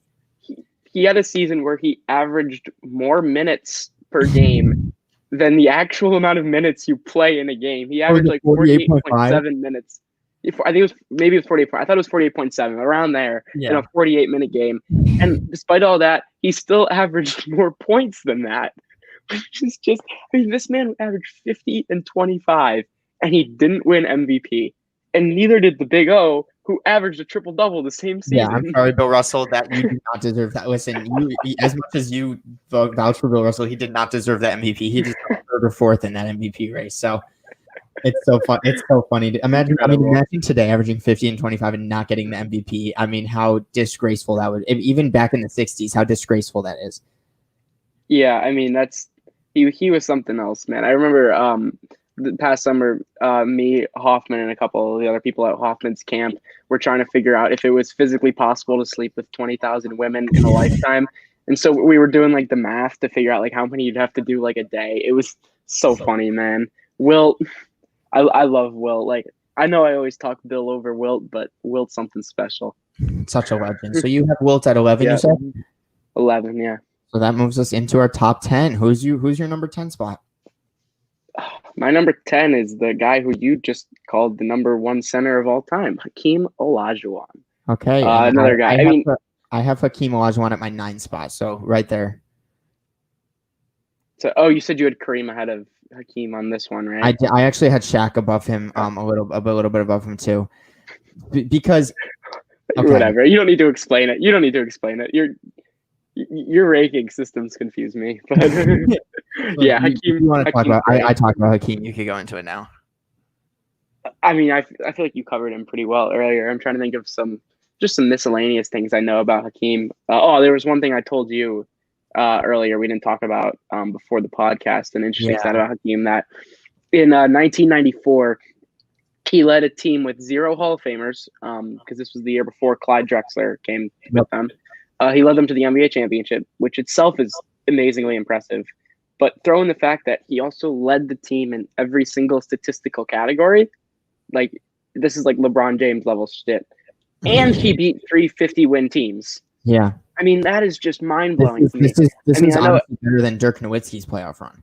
I agree. I was going to say, everyone always talks Dirk's 2011 Mavs championship run is the most impressive.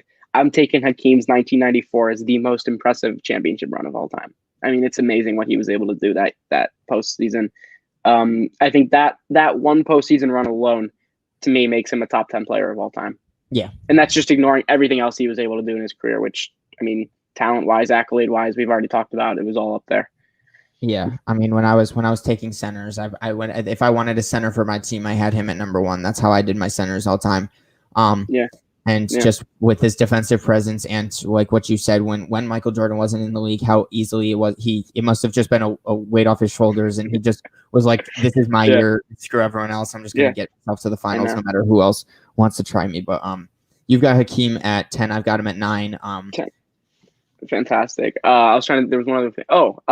another thing I like to mention about Hakeem. Whenever people talk about Hakeem, they always talk about him in the '90s because that was obviously his main What? his main era of success. But '80s Hakeem is just something else too. I mean, this guy came into the league with the Rockets in his first season. This was a team that had the worst record in the league, and they won over 50 games the next season just because of Hakeem. I mean, he was incredible. Him and the twin towers of him and Ralph Sampson playing together. I mean, imagine walking into the gym and you've got two guys who are over 7'1" starting on the opposite team. Like that's not something I'd want to play against. Best defensive player ever. Yeah, exactly. And then I already talked about they beat the Showtime Lakers in the playoffs in '86, which was incredibly impressive. Only his third season in the league. Yeah. Longevity wise and prime wise, I mean, Hakeem was incredible. I think definitely top 10 in my book. Yeah, I've got him at 9. When I'm ranking all time players, for all time I did accolades a little bit higher, and not as much statistics and skill wise like I did for or who I'd rather have for my all time like my top 10s.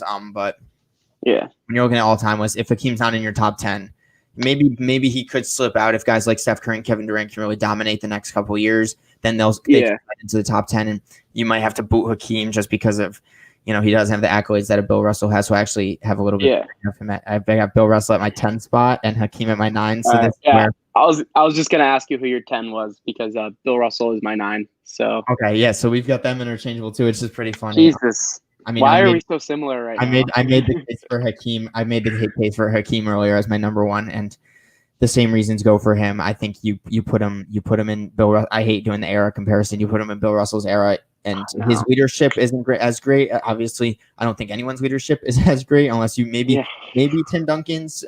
That's probably the closest you'll get to a Bill Russell type player. Yeah. Having Bill ahead, you've made all the arguments in the world for Bill. There's not really much more to say. I know you got to have those guys. I love Bill's personality too. I know you were talking about that with Wilt. Just the I mean, he holds so much above every other player in NBA history. I mean, he's really like the grandfather of the NBA. And it's funny seeing him just accept that role. Like when you see like the award presentations and just all NBA things, it's like clockwork. The 80 something year old Bill Russell's always there, and he's always just making fun of everyone else because he knows he won 11 chips and no one else did, and no one else is gonna ever be able to do that. So he's really got it above everyone else. And I remember you saying that you talked about the flipping off story. I remember the one where he accepted some award and he started talking about how he was going to he could kick all these modern center days asses, like talking to Shaq and stuff. And I'm like, man, I love Bill. I wish we could see it. I just wish we could see that matchup go up against each other. Just because, I mean, the people who, I mean, I'll say this: I'm not the biggest 60s, 70s guy as big as you are, but for people who than me, I'm sure there's plenty out there. Yeah. I mean, people are like, "Oh, Bill Russell could not manage in today's NBA." I'm like, with Bill Russell's cockiness and just the way that he goes about life, even I'd love to see him play against players today.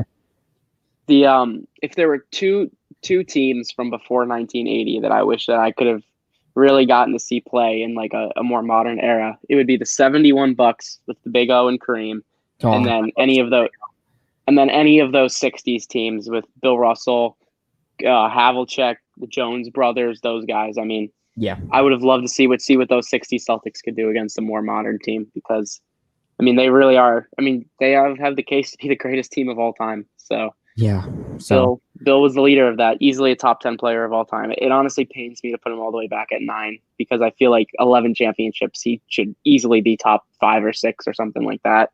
But again, there were 10 teams back then, so you got to take that into consideration. And it's a personal preference kind of thing when you're ranking your top 15. Yeah. So that gets us. I think that gets us both through our 9 through 15. So let's go into number 8. We got top 8. Who's your number 8? I got Shaq. Oh my God, dude! What the hell is going on? You really? You said, yeah. I have. So I was when I was doing my Shaq, Hakeem, Bill Russell. I was actually very close to putting. I was really close to doing Shaq, then Bill Russell, then Hakeem. But last second, I changed Hakeem above Bill Russell. But when you're looking all time, you put Shaq in any era of basketball. You put Shaq with any players on the team, and no one's gonna want to go against that team. I feel like Shaq could make the modern day Oklahoma City Thunder a top 4 seed and a team that no one would want to go up against with just his dominant way of playing the game of basketball. So having Shaq at 8, it's probably just because the players above him succeeded more and just they were their leadership abilities. I feel like Shaq's leadership ability just throughout his career wasn't as great as people we're going to talk about later. But having Shaq at 8 just shows how great. I mean, you could put Shaq, Hakeem, and Bill Russell in any order. You had I agree. Shaq, Bill Russell, then Hakeem. Like I believe, like you did in your all-time or top 10 centers of all time list. This was a personal preference kind of thing. I put Shaq above him. Played with great players. Was a great player. Still underrated. Yeah, absolutely. I mean, I've talked a lot about Shaq already, so I'm not going to talk too much about him now at 8. But just looking at both of our lists really in general, I had our 2 through 5 centers at 8 through 11, which shows how great the center position is. That in both of ours, at least out of the top 12 players of all time, 5 of them were centers. Yep. Like, that's incredible to me. Like Hakeem Olajuwon, who was I had as my 4th best center of all time, was 10th like overall. So like, it just shows how great the center position is. And like you said, like to me, any of those guys are really interchangeable except for Bill and Wilt, because I just think there's no argument for Wilt to be over Bill. But especially like Shaq, Hakeem, and Bill, who we both had at our 8 through 10. I think any of that's interchangeable. You put Bill at 8, Hakeem at 8, Shaq at 8. I don't argue with any of that. Yeah, I mean we covered the centers earlier, so we might as well now start getting to our other positions with our top 7. But I'm gonna have you do your 7 because I think my 7's a player that you really enjoy having. So let's hear your number 7. This one's a little controversial because this is a guy who you see him pretty much unanimously a top 5 player of all time. I got Magic Johnson at 7. The Magic man. I had Magic Johnson at my 6th spot, so we both had him a little like right outside of our top. Both outside the top 5. Interesting. Let's hear why. I love Magic Johnson, greatest point guard of all time. I think that's undisputed, and I think it's going to take a lot. He's the best point guard on our list here too. Yeah, it's going to take a lot for me, I think, for Curry to jump him. Even another championship, I don't know if I would have Curry jump him. It might even take 2. But Magic Johnson, to me, this is going to reveal a little bit about the rest of my list. But to me, there's a clear top 3, and there's a clear 4 through 7. And I think those 4 through 7, you can flip them around. And I don't think that I don't think it's a big deal. I think you can I think if you put Magic at 4, I'm not going to really argue with you that much. I just think he's the least impressive from what he did compared to guys like Kobe and Larry Bird and Tim Duncan and those guys. And also the one thing that holds me a little bit back on Magic is just statistically, if you're looking at mostly advanced numbers from his finals runs in the late 80s, in 87 and 88, which were his last 2 championships, he had statistically the 2 easiest paths to the champion to the finals. The Western Conference in the 80s was very weak. It was really just Magic and the Lakers and the Showtime Lakers just running it all. And then of course we saw Hakeem and the Rockets took a year from them. But it was kind of later though. I just don't think. I mean, Magic was great, but he played his all 5 championships. He played with Kareem Abdul-Jabbar, who's also a top 5 player of all time. He played with James Worthy, who was easily to me the greatest third option of all time. I mean, there's a lot to be said about what Magic did for the Showtime Lakers team, because for a lot of people, he is the Showtime Lakers, and I think he definitely has a claim for that. But I would say so, just because he is Showtime, you know. Yeah, he is Showtime. But again, out of those 5 championships, he won Finals MVP on 3 of them, and like we already talked about, the 1981, that was a little bit of an iffy one. Yeah, 2.5, I would say. He won a few MVPs too, but I mean, it gets down to the very nitty gritty when you're comparing these top guys, like, because all 7 of them are so fantastic, and I noticed we have the same top 7, so we agree that these really are the pure top 7. When you're getting down to it, it's just they all have been so amazing in NBA history that you have to really nitpick to really rank them. And so I just think I found the most against Magic to be able to nitpick him down to 7, just in terms of competition and who he played with and that kind of stuff. But one thing about Magic I do want to mention, because I don't want this to be completely negative, is I think what's really underrated about him is his 1991 team that went to the finals and lost in 5 games to MJ's Bulls. Yes. Magic finished second in MVP voting that year. So I don't want to ever hear anyone say that Jordan went up against a washed Magic in that finals, because Magic, that was one of Magic's statistically best seasons of all time. It was without Kareem, and it was his second season without Kareem, and he really took over. And Worthy had a pretty good season too, but that was really Magic's last great season, and he was great. And he did win Game 1 of the finals against Jordan and the Bulls, and the Lakers were the favorites in that series. So, no disrespect to him. I've got him at 6. I mean, the 5 chips. Yes, he had Kareem, but I mean, him and Kareem wanted the chips. They both needed the championships to get onto a list like this. I mean, Kareem, as great of a scorer he was, Magic opened up so many different opportunities for him to be one of the greatest scorers he was. Kareem played with Big O and Magic, who are 2 of the top 4 or 5 point guards of all time when you really look at it. Absolutely. So Magic, Magic's the clear-cut number 1 point guard as of right now, and that's coming from a huge Steph Curry fan. And so, I have Magic at my 6th spot. I've got one player below him who won the same amount of rings, actually, but he is the definition of Showtime Lakers, as you said. Yeah. Best passer and also just in NBA history, and underrated defensive player. For sure. I was just gonna mention it. I mean, if you're just looking at like the pure essentials of each of these players that I'm comparing in this area, like I already mentioned, like the Kobe, Larry Bird, Tim Duncan, those guys. Magic is, I think, easily the worst defender out of those guys. Yes. Which I think was another reason. Kobe and Tim Duncan themselves were top tier defenders throughout their entire career, and Larry Bird was incredibly underrated as a defender, and we'll talk about that more when we get to him. Magic was a good defender, but he was never an all defensive player kind of guy. He was more known for his passing ability, and he was a pretty good rebounder too. But again, rebounding, Larry Bird was a better rebounder. Tim Duncan was a better rebounder. Kobe is close, I would say, rebounding wise between them.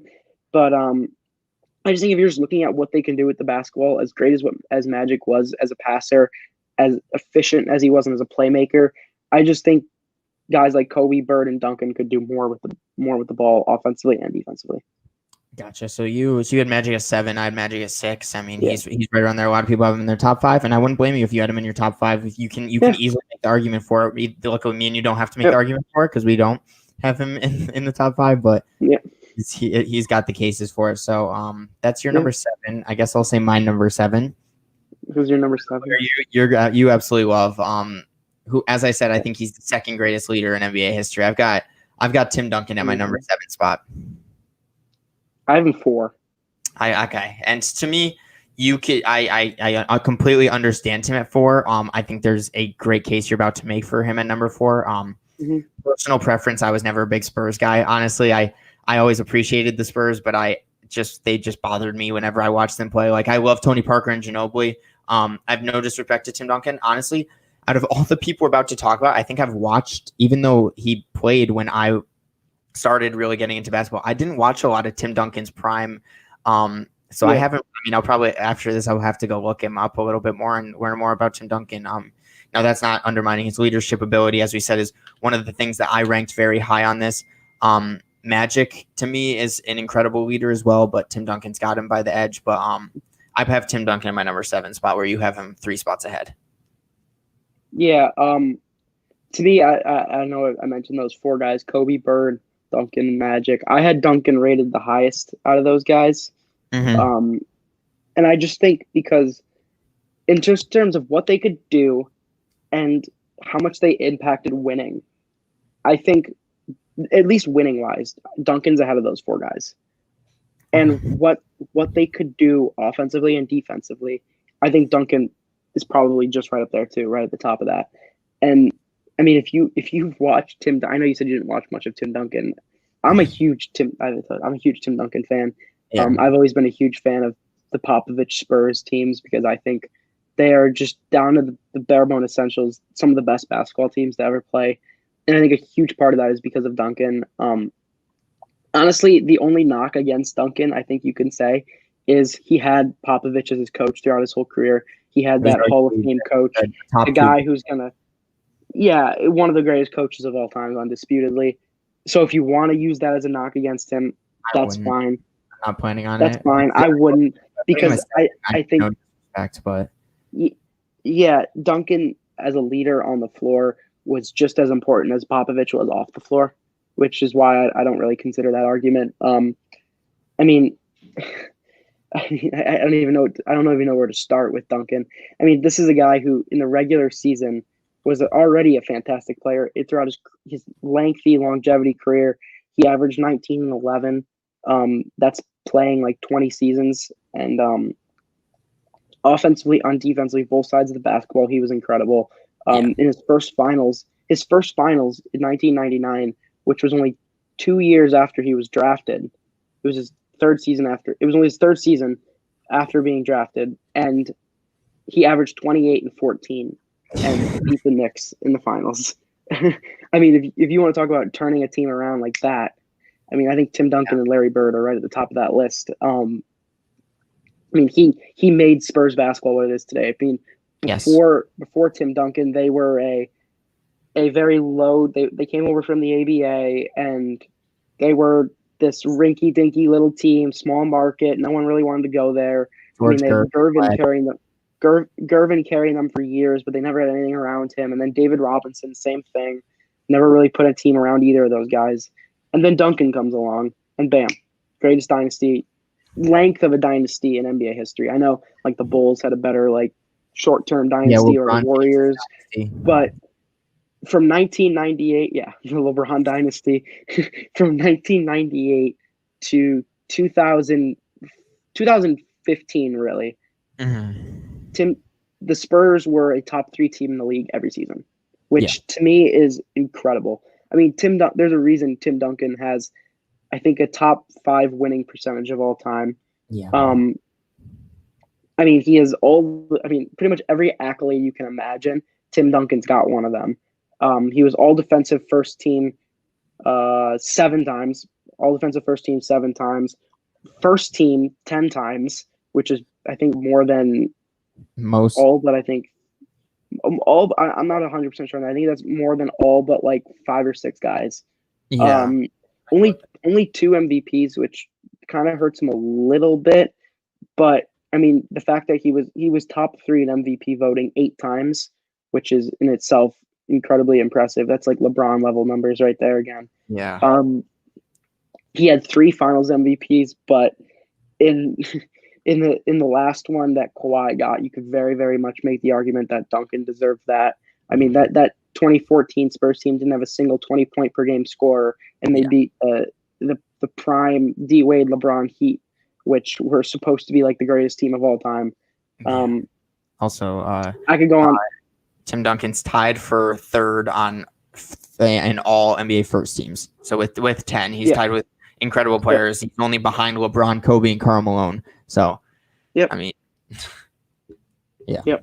I mean, Tim Duncan was amazing. That's really all I can say. I mean, I think the only thing that kind of holds me back a little bit on him is the fact that he was never able to create that like every year sense of, okay, they are the favorites every single season, where like the guys I have ahead of him, like Jordan's able to do, or like LeBron or Kareem.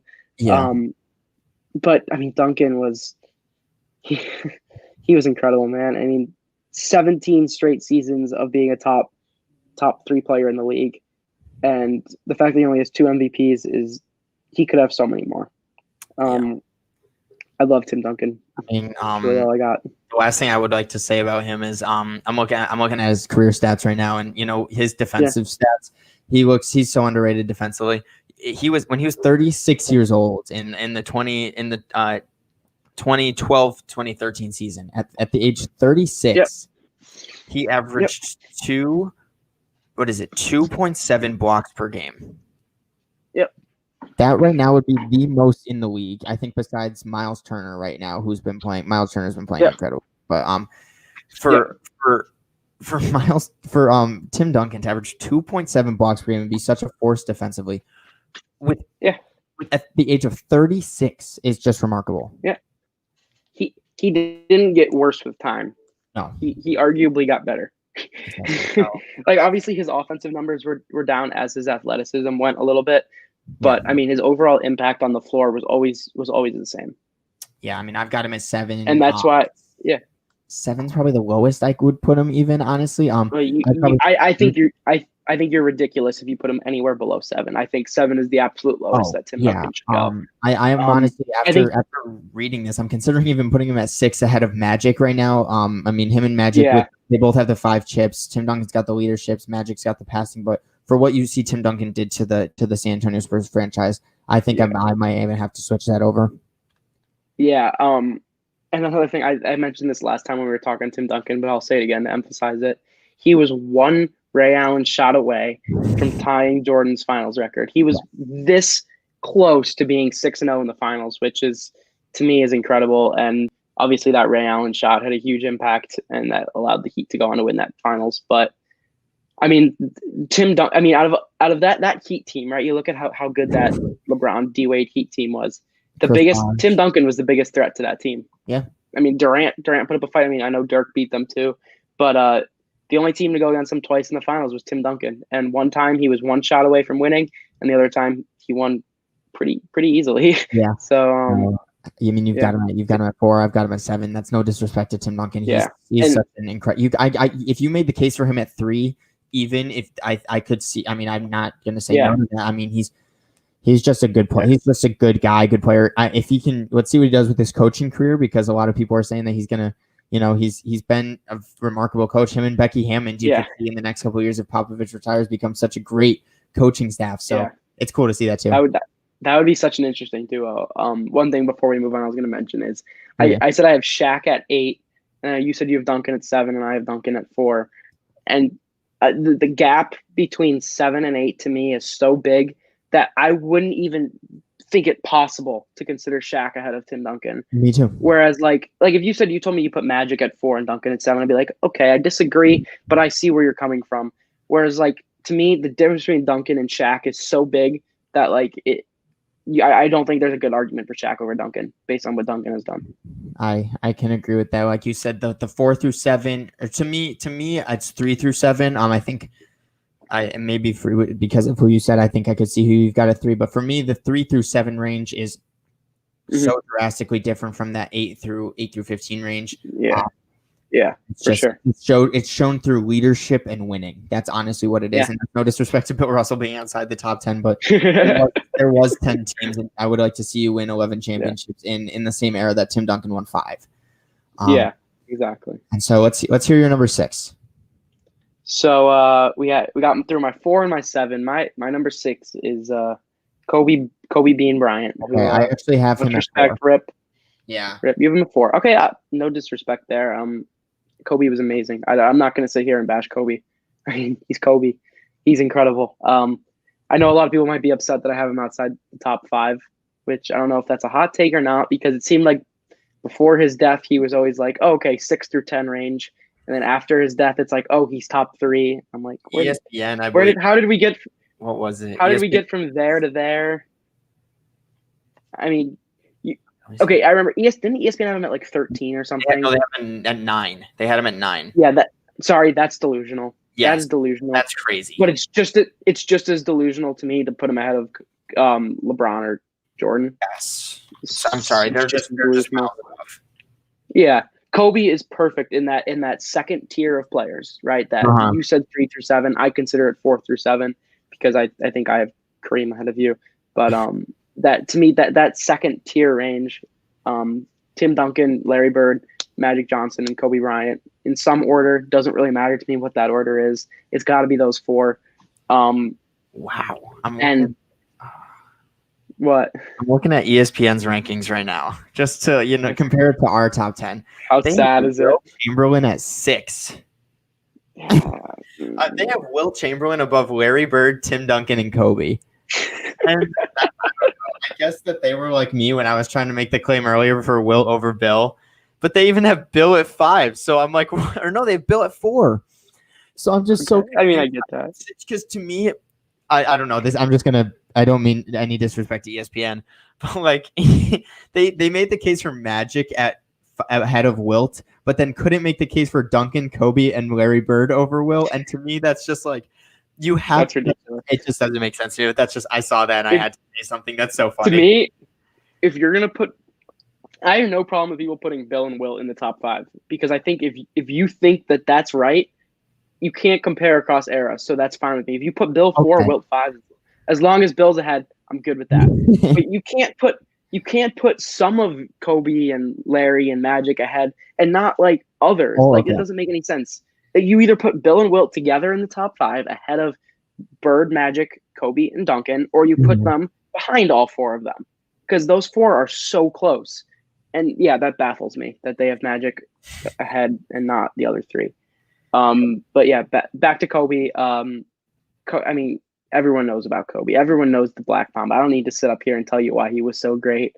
And I'm not even going to tell you why I don't have him in the top 5 because it's just the other guys are better. Like I said, I think Duncan has just accomplished a little bit more, just a tad bit to go ahead of him. And when we talk about Larry Bird, I'll explain the same. But Kobe Bryant was incredible. I mean, of course, he won a couple with Shaq, which was impressive. But to me, the shining accomplishment of his career was the back-to-backs he had in 2009 and 2010 with a good team, but not a great team. I think I mentioned this last time when we were talking about Kobe. But sorry, you're good. If you're looking at him, Jordan, and LeBron, those 2 championships. Pau Gasol was the second best player, which is the worst second option any of those 3 ever had in a championship season. Yes. Which I think is incredibly impressive. And I mean, both of those years, Kobe balled out. Efficiency is a little questionable, but other than that, he could do everything else on the court, offensively and defensively. Yes, defensively being such an underrated aspect, and I mean, he had, there's the Mamba mentality. Everyone reads. I read his book. Which actually made me way more of a Kobe fan than I ever was before. Yeah. I mean, I really started getting into basketball in the 2012-2013 season when he had just won the championship a couple of years in I believe 2010, 2011. But I mean, it's Kobe, everyone mourns his death. There's a reason that so many people of our generation, there's so many Lakers fans and everyone's like, why when they had their best player was Robert Sacre and Jordan Hill and the random players like Ryan Kelly, Jordan Clarkson. It's because of Kobe and people wanted to follow Kobe Bryant. People, you could not follow basketball at all and the name Kobe Bryant. There's a reason for that. People, he's one of the most, one of the things I really looked at when I'm looking, probably one of the reasons I had players like Magic and Kobe above a Tim Duncan is I wanted people who inspired others to play basketball and really start playing basketball. That was a big thing for me because that's fair. Steph Curry was the reason, and LeBron were the reasons I got into basketball when I really started loving it. And, Kobe had arguably the biggest impact out of anyone else on this list. I mean, obviously you can make the case for MJ and, LeBron and Steph Curry changed the game, but people got into basketball because of Kobe Bryant. People wanted to see Kobe absolutely. play. It's, I love Kobe. That's why I had him at 4. I think there are only 2 players who had more of an influence on basketball since the year 1980. I think there are only 2 players who've had more of an influence. I think that's Michael Jordan, and I think that's Steph Curry. I agree. That's it. I mean, Kobe, and I think that's a totally fair argument. I mean, Tim Duncan didn't impact the game as much as Magic or Kobe did by any means. So I get that. I just think, like I said, Tim Duncan's done more. But no, Kobe's amazing. Kobe's actually the first player I ever fell in love with. That he's the one that made me love basketball. If you go back and ask any of the coaches, go ask like Coach Core or Coach Dudzinski, some of my high school coaches that ran the Casanova basketball camp when I was younger. There was one week where I wore a different Kobe Bryant jersey to the camp every single day of that week. And that became my nickname was Kobe there because I literally wore a different Kobe jersey every week. I had the purple, the gold, I had the All-Star, I had the Olympic, and I had the vintage black ones. That's all you guys say. Exactly. I mean, no, I don't think anyone loved Kobe as much as I did back then. And I actually had a fat head of him in my basement for a long time too. Mm-hmm. So before I sold it when I became a Sixers fan. But Kobe was my first love in basketball, and I will always appreciate what he did for the game. Easily easily top 10 all time. Should Oh, be in everyone's top. Should be in everyone's top 7. yes. For ESPN, I keep him 9 is insane to me. terrible. I mean, I have one outside the top 5, but I mean, top 5 to me. I mean, he's right there. Yeah. No argument for me. We said we'd talk more about Kobe when we were talking about the shooting guards list when we got to this list, and that sums up Kobe Bryant for us. I mean, he's been two of our most influential players. Honestly, when I watch Zach play, Zach loves that little fadeaway shot and everything. And we say MJ, but let's be honest, Kobe was the 2010s version of Michael Jordan. So MJ created it. Kobe took it from MJ and upgraded it. I took it from Kobe and upgraded it. And perfected it. So not enough good things to say about Kobe. May he rest in peace. And Gianna, obviously, we would have been cool. You know, I think Gianna could have even changed the way we look at the WNBA. So it's really sad to see. It's really sad to see I hate saying that, but I'm sorry to all the WNBA fans out there. WNBA, yeah. We'll talk about that another time, I guess. Maybe, probably not. So let's go into your number. I believe that leaves you with your number 5 and my number 5. My number 5. So yeah, you're 3. Your top 4. You have your top 3 and your 5, and I also have my top 3 and my 5. Yeah. Okay. My 5 is Larry Bird. Legend. My 5 is Kareem Abdul-Jabbar. So that's why I kind of figured that because you said you're lock. Yeah. You're a lock with the top 3. Where to me, the 3 through 7 range was a lot more difficult. I put Kobe above Kareem too, and I put Larry Legend at above Kareem, and obviously LeBron and MJ. I think that's undisputed. Yeah, but, when we'll talk about Kareem a little bit more. But I actually looked. I tried. I tried. I wanted to see if I could make a case for Kareem at 2 over LeBron. Oh boy. I failed. I didn't think there was enough substantial evidence. LeBron's clearly 2. But I tried, and I think to me Kareem is a clear-cut number 3. Okay. So I'm interested to hear why you have him at 5. Mm-hmm. If you want to go, then I mean we'll talk about Larry after. Why not? Yeah. I mean with Kareem, I mean arguably the greatest scorer in NBA history if we're going to go based off statistics, longevity. We talked about his defense earlier when we did the top 10. I said Hakeem's is better, but that doesn't leave out how great Kareem was. On the defensive side, he has arguably the most well-known aspect of his game in NBA history, which is the sky hook. I mean, when you say Kareem Abdul-Jabbar, people know him for the sky hook and how much that dominated. No one knew how to stop it, and I think if anyone learned how to do it today, no one would know how to stop it. Alex Caruso. Oh boy. The reason I had players like Kobe and Larry Bird over Kareem was not only for the way that I think Kobe and Larry Bird could take over the end of a game. I think those two are I think my top 4 players are probably the clutchest players in NBA history, actually. If I'm going to talk Kobe, Larry, LeBron, and MJ.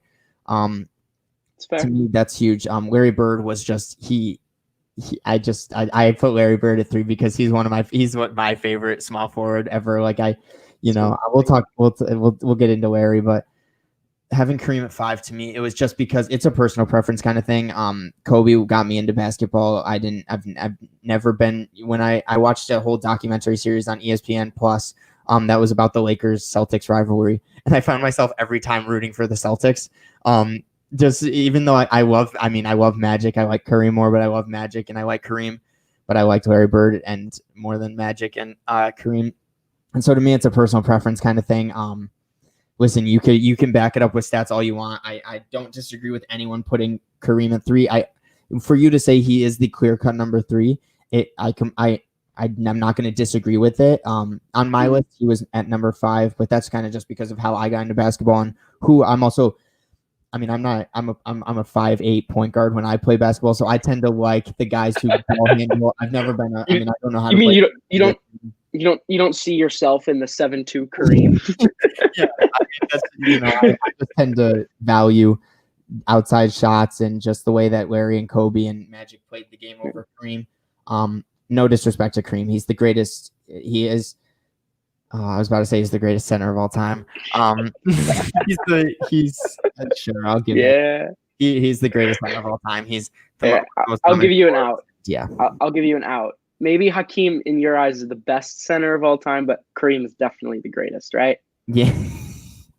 There you go. I'll put your thoughts into words there. Yeah. So, make the case for Kareem at 3. I don't.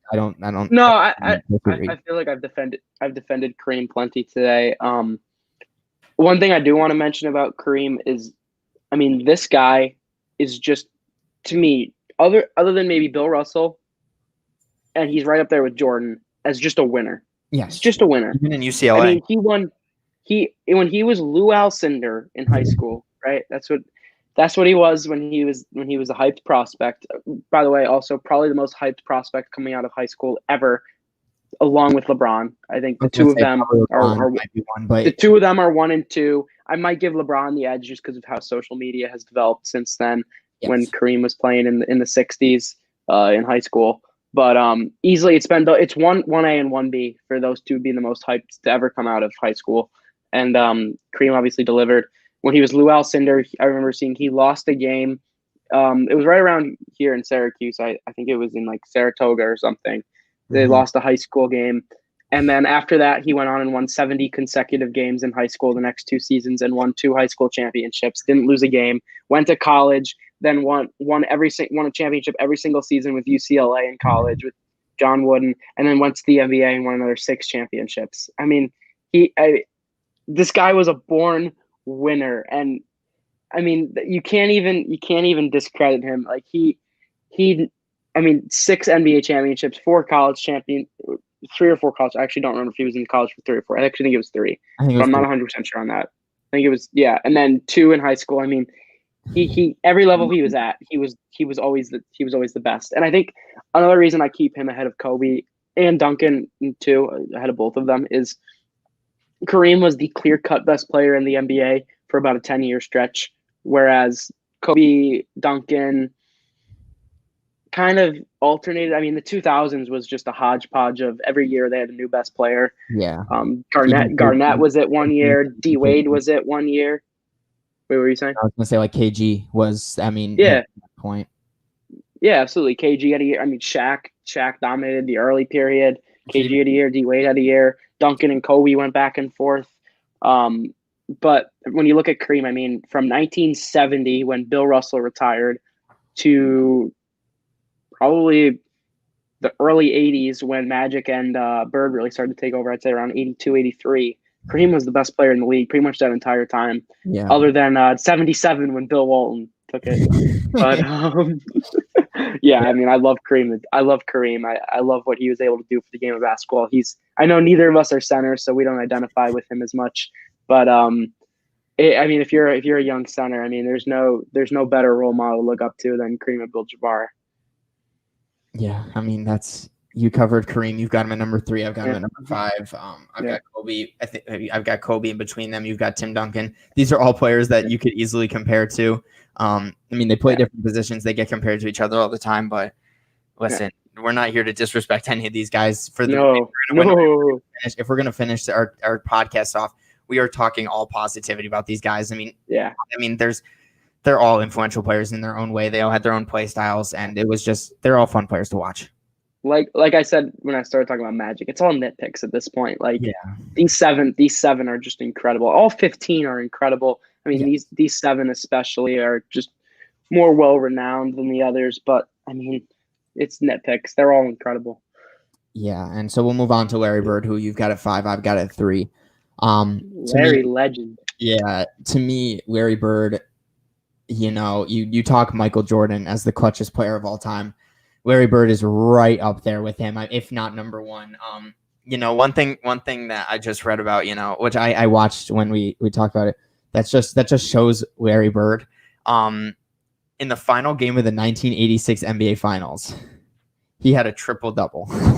Now, like that's I wanted a LeBron James type stuff, and we both have LeBron at 2, MJ at 1. We'll talk more about that later, but that's kind of clear cut. I mean, 50, 40, 90 had just one of the coolest, cockiest players in the league. We've never seen a white guy dominate more than Larry Bird, and let's be honest, it's true. I mean, for him to walk into the 3-point contest and be like, who's getting it second, and then just dominate it. Clutchest player of all time. He played a whole game with a broken right hand, and he shot the whole game with the left hand and had 37-ish points. One of the most talented scorers you'll ever see. It's Larry Legend. He had triple doubles. He was one of the only players to have triple doubles after Big O that we've seen in a while. I'm thinking him and Magic probably had a couple. Larry Bird probably beat him out for it. But I mean, it's Larry Bird. He was the most dominant 3-point scorer of that time. He played with good players. I know we had Kevin McHale in our top 10 power forwards of all time, and Robert Parrish was not in our top 10 centers of all time. He played with good players, but honestly, he made them great. He made those Celtics teams great. We both have him above Magic, which says something about that rivalry. But I've got Larry Legend at 3. I love the guy. I was gonna say I'm a little disappointed you have him ahead of me, because I came into this with the full intention of arguing for 10 minutes why Larry Bird is better than Magic Johnson. And then all of a sudden you're here putting him at 3, even higher than I have. And there goes all of my arguments that I was going to use, because you agree with me even more so. Yeah. But I mean, you covered most of it. Larry Bird is, I mean, I've probably watched more Larry Bird in general, watching his clips and watching his games from the 80s, probably more than any other basketball that more than any other basketball player that I wasn't alive to see. Yeah. That's how much I love watching Larry Bird. I mean, he's so fun, and he could do everything. Like, he is one of the most well-rounded basketball players I have ever seen. Great scorer, obviously a fantastic shooter, really underrated defender. I mean, if he marked you, you weren't scoring on him. Like, he brought that intensity, that Mamba mentality. I mean, Bird had it before Kobe did. I mean, just the way that he carried himself and his attitude. He was a great rebounder. He averaged almost double-digit rebounds every once in a while. He was a great off-ball player too, which I think a lot of people forget. Dennis Johnson really carried the point guard position of that team, but Larry Bird could move off screens really well, and he put himself in the best positions to score.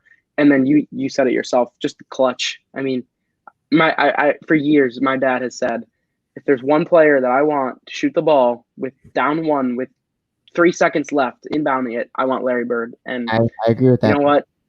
That's not a bad choice. I mean, I think him, Jordan, Kobe, any of those 3 I would take. LeBron probably a little bit after that, but I think Bird for sure is right up there. I mean, he's incredible, and I love the trash talking, the stories, everything about it. For sure. Larry Bird. He's Larry Legend for a reason. Top 5 player of all time. Without a doubt, top 5 player of all time. I've got him at 3. I mean, if we're talking clutch shooters, you got Larry to me at 1. You got Jordan at 2, and don't forget about Iguodala. So I want Iguodala. Max Kellerman. Listen, I'm a big boxing fan. Great boxing analyst. Great guy to watch. Come on.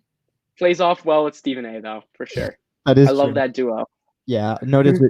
I mean, you put him at 5, which I think to me is the lowest. You'd probably put a Larry Bird. I mean, you can make a case for him in that 7 spot. Like I made the case for Tim Duncan if you're a big Spurs guy. But it's Larry Legend. No disrespect. I'm a little surprised. I mean, you look at just analysts, like professional analysts, and where they do these rankings and stuff. I mean, I thought Larry Bird at 5 was going to be controversial for being too high, honestly. Because Larry Bird doesn't seem to make his way into most analysts' top 5s. It's always MJ, LeBron. It's always MJ, LeBron, Kareem, Magic, and like Bill or Wilt. It's always those guys. And like, I'm taking Larry over. Like I said, that's why I came in here prepared to make an argument for Larry over Magic and didn't have to. But I mean, I love Larry. I think he's definitely in my top 5. I have him just below Tim Duncan. To me, it's a hair though. I mean, you could put Larry at 4. You put him at 3. I think I wouldn't quite put him above Kareem, but I can totally see where you're coming from. Yeah. He's definitely right there. I mean, you could mention how he was a 10 or 9-time All-NBA first team and only 1-time second team and never third team because he played just every time he was on the court, he was dominant. He was right there. Yep. So that's our 3 through 7, as we said, is without a doubt just these have to be your 3 through 7. They're dogs. They're dogs. Yeah, they're the best players in NBA history, and I think that'll slide us right into our top 2 spot where we both have LeBron at number 2 and Jordan at number 1. We both feel very strongly about having Jordan at number 1, and let's hear you make the case for Jordan at 1. I mean, oh God, I've made this argument so many times. Me and my co-host on my radio show back at school, I do the Zach and Zach show with my buddy Zach Goldman back at SU, and we had the GOAT debate. This was about 2 months ago now, and I went off, and I went for 20 minutes on why Jordan is the GOAT, and I didn't think I'd have to argue that right now, so I didn't come prepared with all my notes and stuff. But I don't think I need to with you because you know Jordan's the GOAT. I mean, if anyone's listening really wants to hear me do it, I mean, just throw it down there and I'll do it sometime because I could truly go on for probably at least 20 minutes. Yeah, we could have a podcast for 2 hours and 30 minutes just strictly talking about Michael Jordan and LeBron James. I mean, if we really wanted to. I could bring my roommate Bobby on because he's a big LeBron fan, and then you could hear me go at him because we have that discussion just about every single day. I mean, when you're living with a guy who thinks LeBron is the GOAT, you gotta stay on your toes at all times. So, but yeah, I mean, Jordan has. I don't think I need to argue it. I think it should be so clear cut and so just written in stone that I shouldn't have to argue it. I think it's sad that people think LeBron's better because to me there's one thing that will keep LeBron from being the GOAT forever. He could win 3 more championships. If he wins 3 more, then I might but the one thing right now that's keeping me from doing it is the 2010-2011 NBA Finals where he sold. No GOAT would ever play as bad as he did in that finals. And I think that's Jordan never had a series where he was that bad, much less a final series. Kobe, 2003, 2004, you could maybe make the argument against the Pistons, but he wasn't quite as bad as LeBron was in 2011. Yeah. Tim Duncan certainly has never been that bad. Larry Bird's never had a series like that. So that's the one thing keeping me out because the GOAT would never lose a playoff series that he had absolutely no business losing like that. And he was just atrocious if you watch that. I mean, he turned the ball over. He couldn't make big shots. He was just completely locked up. I mean, LeBron didn't even look like he was a top 5 player on the court in that series, much less top 2 of all time. And that's the one thing that keeps me out of it from him. 2016 was incredible, although I do think it's a little overhyped because of how easy his Eastern Conference path was to get to the finals, as great as his finals run was. And just in general, I think Jordan did more with less against better competition. So to me, that's the basis of the argument. I think Jordan accomplished more than LeBron did. I think he did it with worse teammates, and I think he did it in much tougher conference. So 6-0, never lost in the finals. You know, you can make the argument that LeBron made the finals more, which I do like the argument, but at the same time, like if you're going to go to the finals, you better win. And Michael Jordan proved that.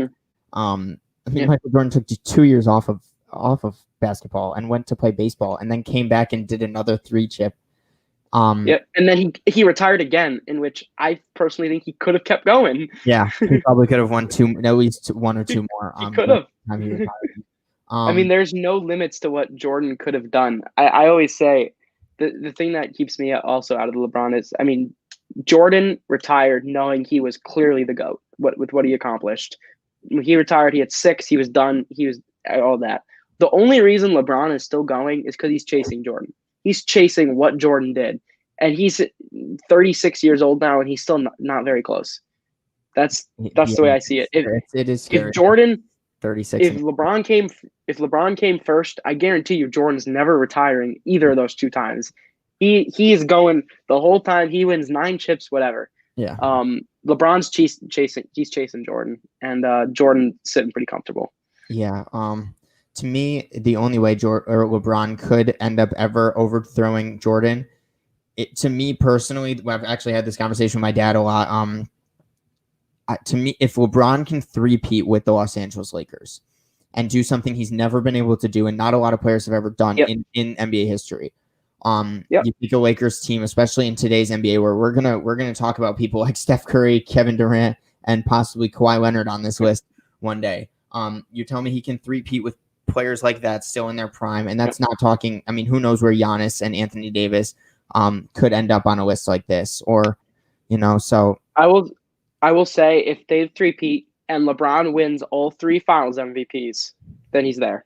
Okay. If Anthony Davis comes through and takes the role as the best player in either of the next 2, though, I don't think he's GOAT. I think he's got to – if he wins all 3 and he gets Finals MVP in all 3, and he is clearly the best player on the team all 3 seasons, which he's done once of already, then I will be like, okay, it's him and Jordan. They're both right there. I don't think there's a big debate. Yep. You said it. But, yeah. I was just going to say, I feel like I've been disrespecting LeBron this whole time. I don't mean to take away. I mean, LeBron is clearly second best of all time. Like I said, I tried to find a good argument to put Kareem at 2 just to try to roll some heads, and I couldn't. Like, LeBron is I think especially by winning the championship this year in 2020, I think he really solidified himself as number 2 with absolutely no debate. I mean, he's, like I said, the Cavs championship run was incredible. And we've said it. I mean, I've noticed we've said it multiple times. Like when we're talking about great things people did, he's like, "Oh, he did a LeBron. He did something LeBron would do," which is just proof. Like LeBron is held to the absolute highest of standard, and he still delivers. Like he has unreal expectations every season, and every season other than last year, he was being incredible. And we're not even talking about stuff he's done off the court, and for kids all around. I mean. When we're talking inspirational players in the league, we both got into the NBA because of people like Kobe and LeBron, and to see LeBron still being in his prime at 36 years old for the Lakers. I mean, amazing. He probably could be a GM in his future, and next thing you know, he's winning 2 more rings as a GM because he's that talented of a guy. It's LeBron James, man. He's the GOAT of our generation. He's been the best player in the NBA for the past 10, 15 seasons. I guess you could maybe throw it in there in the late 2000s that he wasn't, but you could make the case that he was. He should not have lost to that Mavericks team, which I don't know if that's more respect to Dirk or disrespect to LeBron. To me, it's both, because I've got Dirk at my number 2 power forward of all time, but. You can't say good enough things about LeBron James, and people hate him. Warriors fans hate him. I'm a Warrior fan, and he's the reason I got into basketball. I remember my quick story. When I first I wasn't even into basketball. I just watched the finals, and everyone else watched basketball, so I wanted to as well. Like this was when the first finals I really paid attention to was LeBron versus OKC and the Russell Westbrook Thunder team, and it made me hate Russell Westbrook. Like for some reason, I loved watching LeBron's game so much. I remember following the Dirk one too, and me and my old best friend Carson Plew, we both barely watched NBA. We played basketball. I barely watched NBA. We hated Dirk for the next 7 years because he beat LeBron in that finals. And then when I started actually following basketball, I started respecting Dirk and really appreciating what he did rather than de-appreciating LeBron's loss. But LeBron was the reason I got into basketball, and he's the reason our generation he's the reason why basketball is so popular right now. Oh, for sure. He's been, I would say, since that season against Dirk and since they won the championship against OKC the next year, he's been the best player in the league since then. Yeah. Kawhi might have taken it for a small amount of time in 2019 when he won the championship. No, I don't think Steph Curry ever took it either. I don't think Steph Curry ever took it. The only reason I say that is because 2019 LeBron missed the playoffs and Kawhi went and won the championship in a miraculous playoff run. Maybe for those couple months, you could say Kawhi was the best. For a couple months, yeah. And then going in, I mean, the start of the 2020 season, it was Kawhi versus LeBron. That was the big story. And then Kawhi just blew it when they lost to the Nuggets, and it's not even a conversation anymore. And people who said Kawhi was better, like me, look stupid now. So thanks, Kawhi. Thanks, Paul. Yeah. No, I actually, you went back and talked about your history with LeBron. I mean, I when I became a fan of the league, I was so young, and I was like, oh, my favorite players, Kobe and LeBron. Like I was this big like rebel guy. Of course, I went like the two best players, and then he went to Miami, and I hated him for that. I don't know why. I was like everyone else. I hated him for going to Miami. I was like, why would he form a super team? That's stupid. See, little me. I'm proud of little me for thinking that. And then in those Heat years, I rooted against him every year. I was so happy when the Mavericks won, which was actually the first finals I like remember vividly watching was the Mavericks Heat one. I was so happy about it. And then they won in 20. They beat the Thunder. And then I was like the next 2 years, like I was basically a Spurs fan because this was like when I was becoming a Sixers fan was in this time, 2012, 2013, because Michael Carter Williams was drafted. And but the Sixers were awful. So like when the playoffs came, I became like a Spurs fan because I loved Tim Duncan and I loved Popovich. And so I don't think I've ever been more heartbroken about a final series than when LeBron and the Heat beat the Spurs in 2013. Like I was devastated. I remember Ethan Page talking so much smack to me in 5th grade because I was like all about the Spurs. I was on the Spurs for the longest time, and then they lost, and I was so disappointed. But yeah. And then LeBron went back to Cleveland, and I appreciate it. I was rooting for him against Golden State every year. Sorry. Thanks. I root for underdogs. That's fair. I didn't know enough about basketball, honestly, when LeBron joined the Miami Heat, so I just kind of went with it. And I was like, cool. He joined Dwayne Wade, also one of my players, just because I liked how fast and the way Dwayne Wade played. So I was like, when the Warriors don't make the playoffs, I'll root for the Heat. And so, even though little did I know that would become one of the biggest rivalries in like NBA. LeBron versus the Warriors. Yeah, it's not enough good things can be said about LeBron James. And then we discussed Michael Jordan too. GOAT. Two great players of all time. GOAT. Yep. So, wow, that was 2 hours and 30 minutes of us discussing our top 10 centers and top 15 players of all time. Here I was thinking we'd be under 2 hours today. We were down to the top 10 players of all time, and we still had like 40 minutes left. I was like, get by this so quick. And then it took us an hour to talk about 10 guys. That's NBA for you. That's how our series goes. We try, we're just going to keep talking. We've got all the time in the world to talk, so why not just keep rambling on? There's the end of this series. It's been an amazing series. I think it'd be fun to start in the next couple podcasts. We'll try and get. I think with our schedules for the next month, now that we really don't have much. I mean, I've got my rowing practices starting up, but they're work. I can do we'll probably end up trying to do 2 a week and discuss a lot more about present day basketball, which we haven't talked about, because, people were thinking that the Orlando Magic are going to go to the NBA Finals. So we're not going to get involved in that kind of stuff right off the rip. We're not going to talk about how the Knicks have a better record than the Brooklyn Nets. Who cares? It's the first 2 weeks. We'll talk about the Sixers being the best team in the NBA, though. Yeah, weren't they last year too? We had the best record after 8 games last year, and kind of fell apart from there. No, I am rooting for the Sixers, though. I will say that's fun. Even with Danny Green still bricking his shots, they look fun. Hey, we got the better Curry brother, though. That will wrap it up. Thank you, everyone, who tuned in. Tank Middleton, my dad, Kyle Edwards, for commenting. That was awesome. I believe all the Facebook comments came through this time, so I apologize if any of them didn't come through. I hope they did. Stay tuned for the next couple weeks where we're going to be doing a lot more podcasts, talking more NBA, more present day stuff. But this was a fun series to do. We wanted to get this. We wanted to do this. It could relatively change in the next couple of years, depending on who wins championships, everything like that. When Kawhi wins 3 more chips and he's a top 5 player of all time. Oh boy, yeah. But thank you to everyone who tuned in today. It means a lot. I am Hunter Mennick alongside with my co-host Zach Vinci. I'm back at Temple. Unfortunately, I don't have the background with jerseys and everything. I'm going to try and fix that at some point. I know you don't have your sister's background. Yeah, well, the chair is really uncomfortable, so I sat in my bed today. Fair point. So, thank you to everyone again. And that will wrap it up for us today. Hunter Mennick and Zach Vinci coming from M.V.P. NBA Podcast, a.k.a. Metnick and Vinci Productions. Peace out.